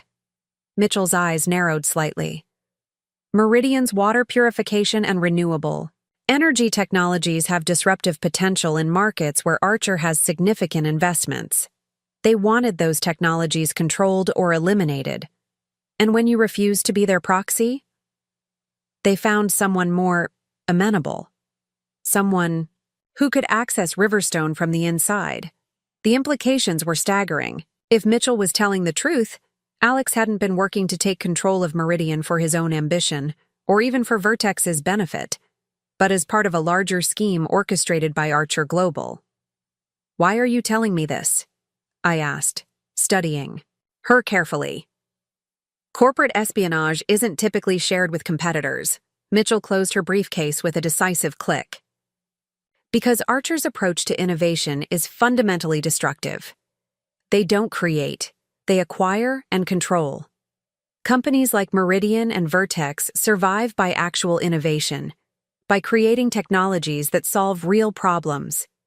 If Archer succeeds in their broader strategy, the entire industry suffers." It was a surprisingly principled position from someone with Kendra Mitchell's cutthroat reputation. I wasn't entirely convinced her motives were as altruistic as she presented them, but the information aligned too well with the patterns I'd observed to dismiss outright. "Do you have actual evidence of Archer's involvement with my brother?" I asked. "Nothing that would stand up in court," Mitchell admitted. "But the pattern matches their standard approach perfectly. Identify key technologies, isolate them through corporate restructuring, then acquire them through seemingly unrelated transactions." The board meeting would begin soon, and I needed time to process this information. "I'll look into this," I said finally. "But I'm not convinced Vertex's interest in Meridian is as benign as you're suggesting." Mitchell smiled as she stood to leave. "I never claimed it was benign. Vertex still wants Meridian's commercial technologies, just not at the expense of burying innovations that could benefit millions of people." She handed me a small business card. "My direct line, when you're ready to discuss how we might work together against Archer, call me." After she left, I sat in silence, turning over this new information. If Mitchell was telling the truth, Alex wasn't simply trying to wrest control of Meridian for his own benefit, or even for a straightforward acquisition. He was caught in something much larger and potentially more dangerous. A scheme by one of the world's largest corporations to control technologies that threaten their existing business models. The question was whether Alex was a willing participant or, as Lowell had suggested, under some kind of pressure. And more importantly, how this information might help me not just save Meridian, but potentially my brother as well. The laptop chimed, reminding me that the emergency board meeting would begin in 15 minutes. I straightened in bed, mentally, preparing for what promised to be a pivotal confrontation. The board meeting began promptly at 2 o'clock. Through my hospital room's secure video connection, I could see the familiar conference room where, just days earlier, I'd confronted Alex in person. Now the same walnut table was surrounded by the board members, their faces tense with the gravity of the situation. Alex sat at one end, his expression carefully controlled but with visible strain around his eyes. Howard occupied a chair near the door, legal documents neatly arranged before him. Chairman Lowell called the meeting to order with his customary efficiency. "As you're all aware, we've convened this emergency session to address two critical matters: the disputed succession documents and the financial irregularities identified in our preliminary audit. Mr. Bennett has provided a forensic analysis of the will that Mr. Alexander Mercer presented to this board. Mr. Bennett, would you summarize your findings?" Howard stood, professional and authoritative. "The document examination conclusively demonstrates that the signature on the will presented by Mr. Alexander Mercer was not executed by James Mercer. The variations in pressure points, letter formation, and terminal strokes are inconsistent with authenticated signatures from the same period. In layman's terms, it's a forgery." Murmurs rippled through the room. Alex's jaw tightened, but he remained silent. "We also have a sworn statement from Victor Prentice," Howard continued, "acknowledging his role in creating this fraudulent document at Mr. Alexander Mercer's explicit direction. I've provided copies to each board member." The statement I'd received from Victor had indeed proven comprehensive, detailing not just his role in the forgery, but Alex's specific instructions and timeline. A devastating piece of evidence. Dr. Jenkins spoke first, her voice thick with disappointment. "Alex, do you wish to respond to these allegations?" All eyes turned to my brother, who sat unnaturally still for a moment before straightening his shoulders. "The succession situation is complicated. I believed I was acting in accordance with my father's wishes." "By forging his signature?" Rajiv Washington asked bluntly. "By ensuring his true intentions were honored," Alex countered, his voice hardening.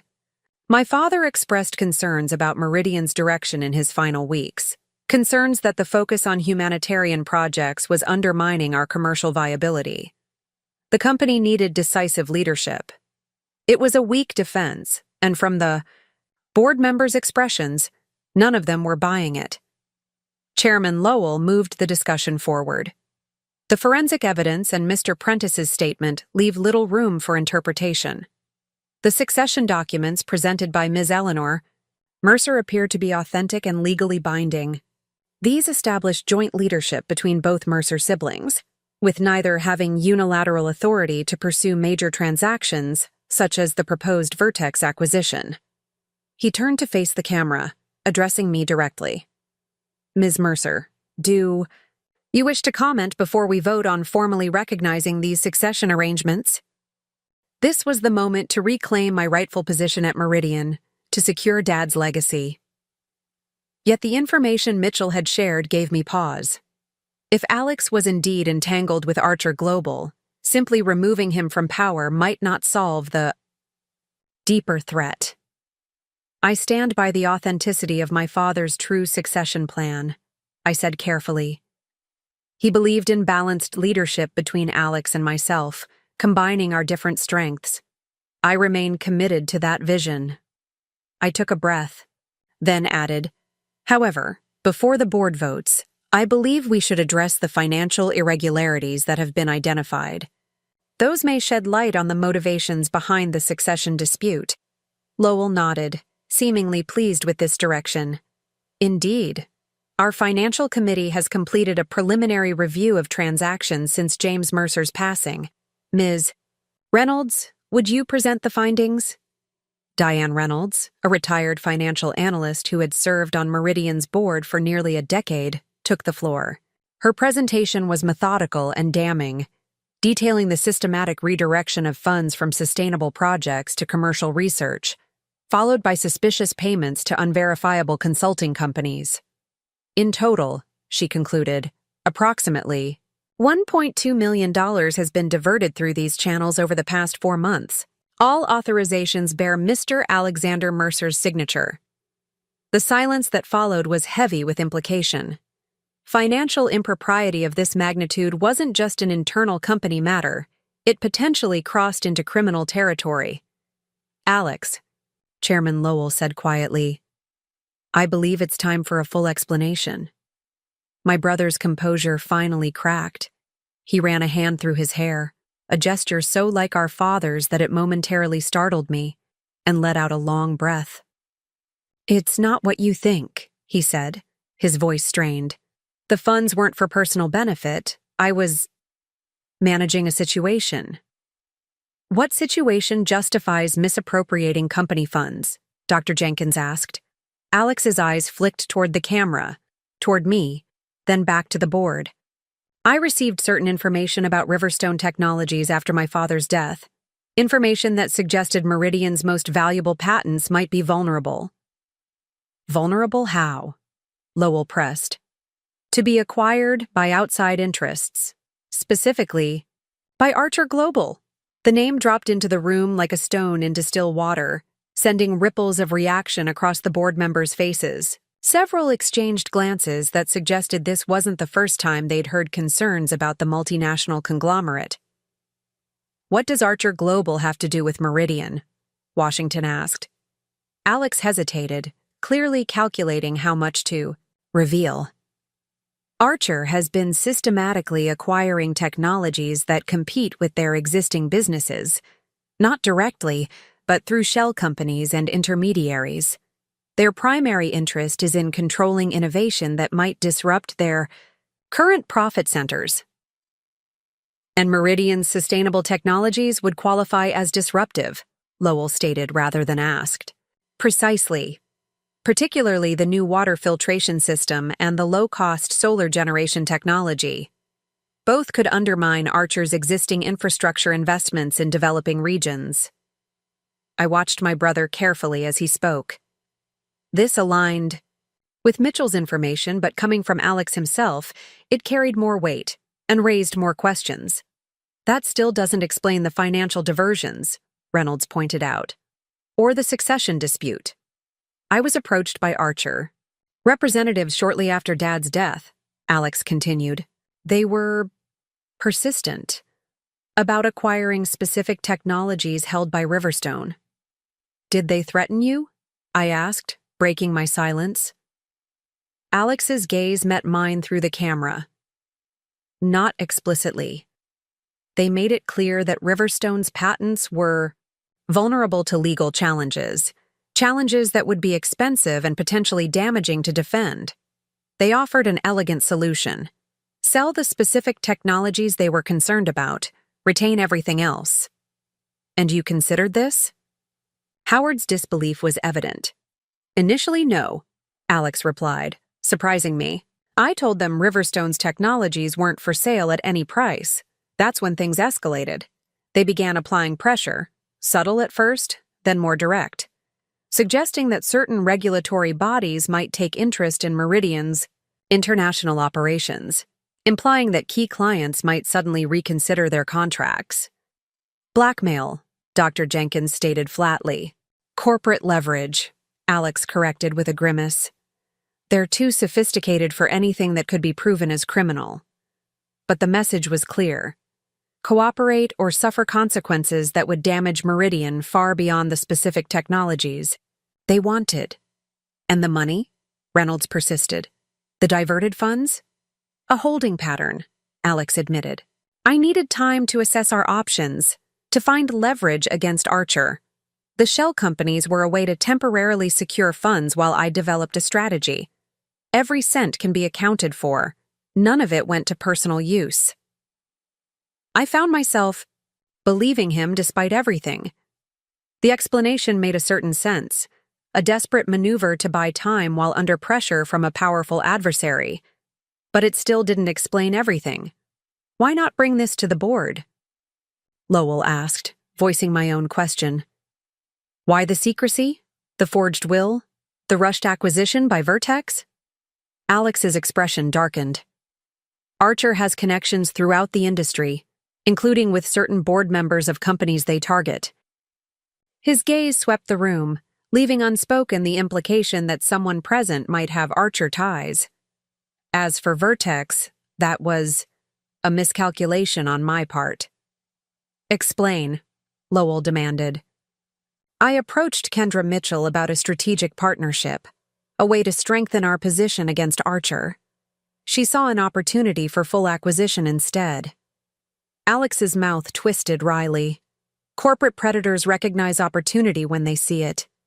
That's not entirely accurate, I interjected, deciding it was time to share what I'd learned. Mitchell approached me earlier today with information about Archer's tactics. According to her, Archer approached Vertex first about acquiring Meridian's sustainable technologies, and Vertex declined. This was clearly news to Alex. He straightened in his chair, reassessing the situation.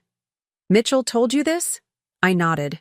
She claims Vertex opposes Archer's approach to innovation, acquiring and controlling technologies rather than developing them. She suggested an alliance against Archer might be possible. And you believe her? Alex's skepticism was evident. I believe her information aligns with patterns we've observed, I replied carefully. Whether her motives are as altruistic as she claims is another matter. Howard cleared his throat. While this context is certainly illuminating, it doesn't excuse the financial improprieties or the forged succession documents. Those remain serious violations of corporate governance and potentially criminal acts. He was right, of course. Understanding Alex's motives didn't erase his actions. Yet the situation had clearly evolved beyond a simple power struggle between siblings or even a questionable acquisition attempt. We were facing a coordinated effort by one of the world's largest corporations to control technologies that could help millions of people. Chairman Lowell seemed to recognize the shift as well. Given these revelations, I believe we need to reconsider our approach. This is no longer simply about succession or financial propriety, though those remain serious concerns. We're potentially facing a deliberate attempt by Archer Global to undermine Meridian's operations and acquire our most valuable intellectual property through coercion. What are you suggesting? Washington asked. A two-pronged approach, Lowell replied. First, we formally recognize the legitimate succession plan establishing Eleanor and Alexander Mercer as joint leaders of Meridian, with the supermajority requirement for major decisions. Second, we established a special committee to investigate the Archer situation and develop a strategic response. And the financial irregularities? Reynolds pressed. Lowell glanced at Alex, his expression stern but not without compassion. Those must be addressed. However, context matters, and if Mr. Mercer can demonstrate that the diverted funds remain intact and were not used for personal gain, that would significantly mitigate the situation. Every cent is accounted for, Alex repeated firmly. I can provide full documentation. The board members exchanged glances, silently assessing this proposed path forward. One by one, they nodded their agreement. Very well, Lowell said. Let's proceed to a formal vote on recognizing the legitimate succession documents. The vote was unanimous. With that single action, the leadership structure my father had intended was restored. Alex and I as equal partners in Meridian's future. Neither able to make major decisions without the other's agreement.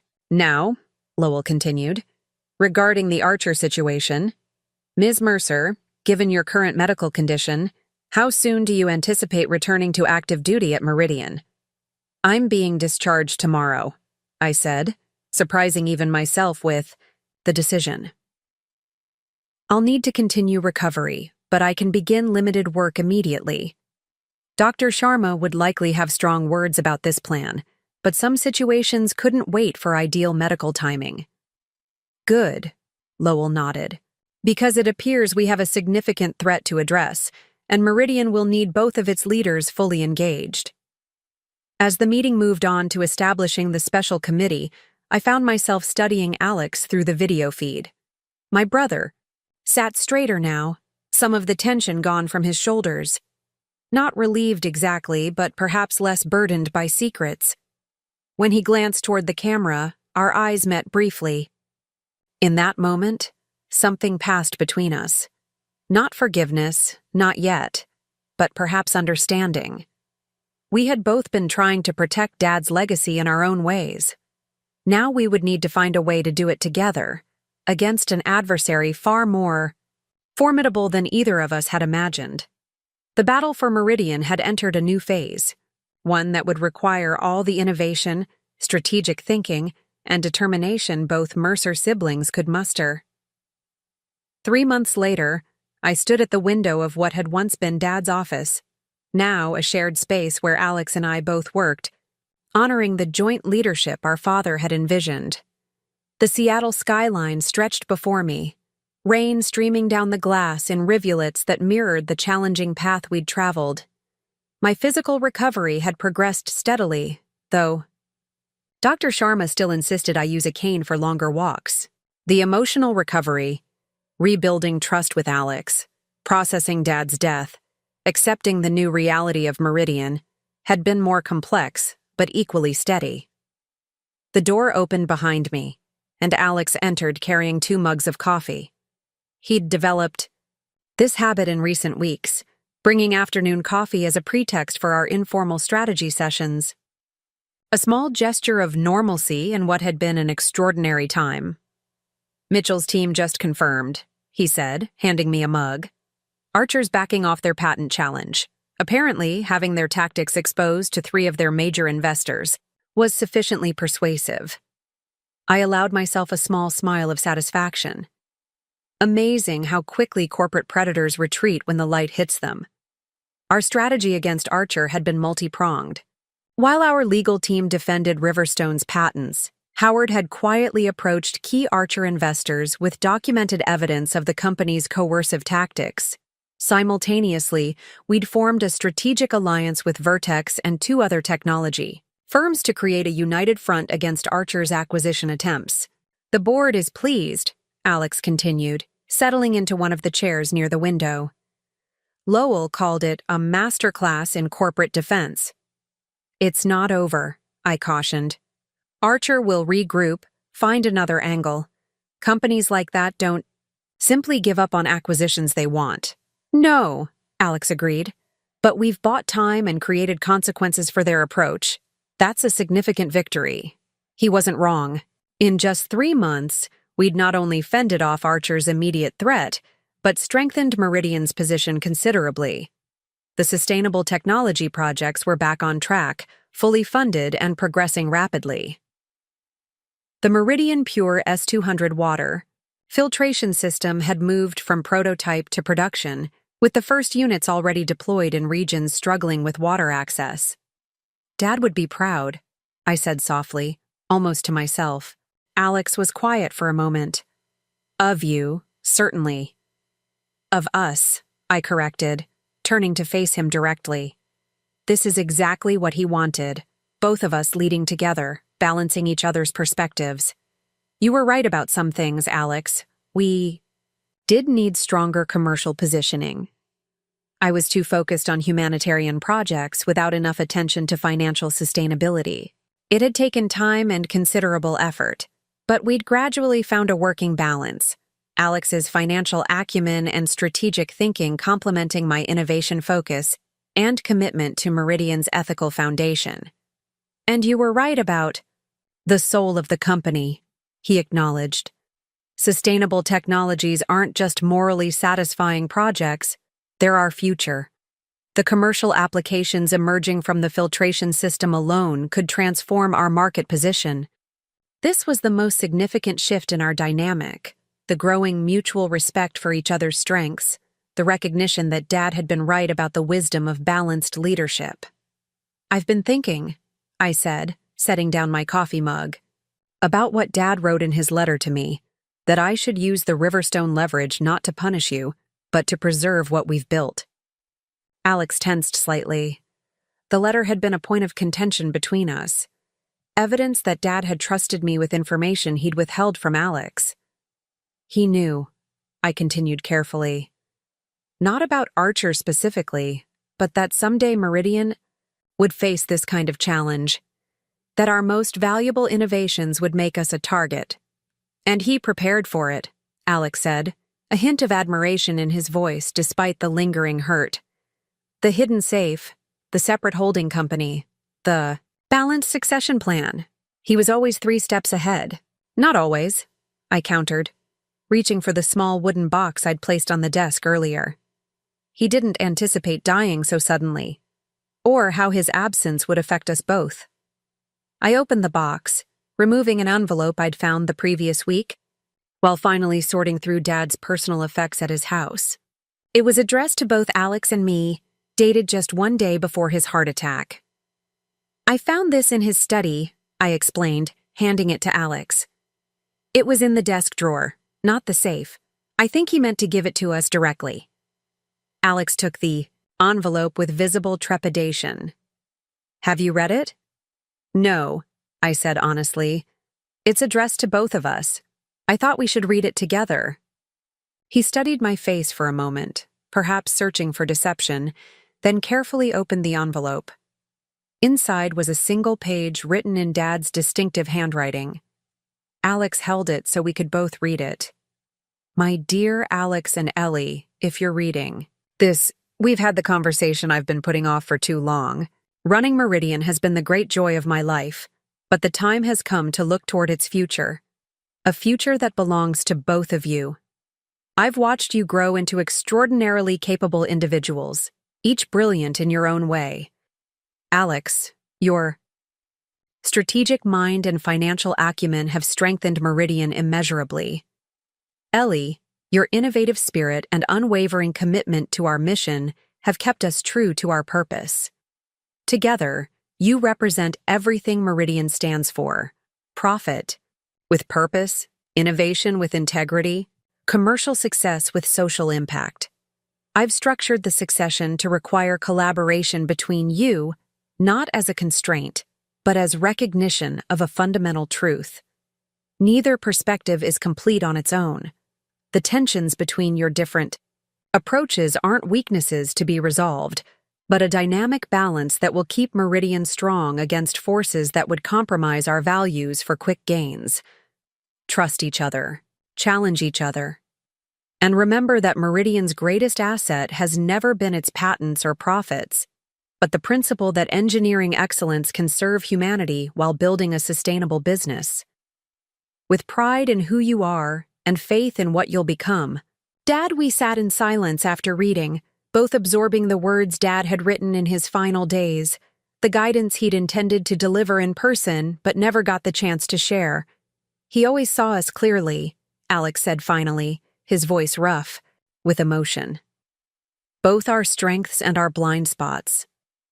I nodded, feeling a complex mixture of grief and gratitude. And he built Meridian to need both of us, not because either of us was insufficient alone, but because together we're more than the sum of our parts. Through the window, the rain had stopped, sunlight breaking through the clouds to illuminate the city. It seemed fitting, a visual representation of where we found ourselves after months of conflict and challenge. Meridian was secure for now. The legitimate succession was established, Archer's immediate threat neutralized, the company's innovative path restored. There would be other challenges ahead, other corporate predators, other difficult decisions requiring us to balance profit and purpose. But standing in Dad's office, our office now, I felt a certainty that had eluded me since waking in that hospital bed months earlier. We would face those challenges as Dad had intended. Together, each bringing our unique strengths to preserve and build upon his legacy. Not just the company he had created, but the values it represented. Engineering excellence with integrity, innovation that mattered, technology that served humanity while building a sustainable business. The hidden documents had revealed more than just Dad's succession plan. They had revealed his wisdom about what Meridian needed to thrive. And now, despite everything, that vision was becoming reality. The true inheritance wasn't Meridian itself, but the blueprint for leading it forward. A blueprint my brother and I were finally ready to follow, together. Looking for more? We've got 2 amazing stories ready for you right on screen. If this one touched you, these are absolutely worth your time. Click to watch them now. And hey, subscribe and hit that bell to never miss our latest uploads.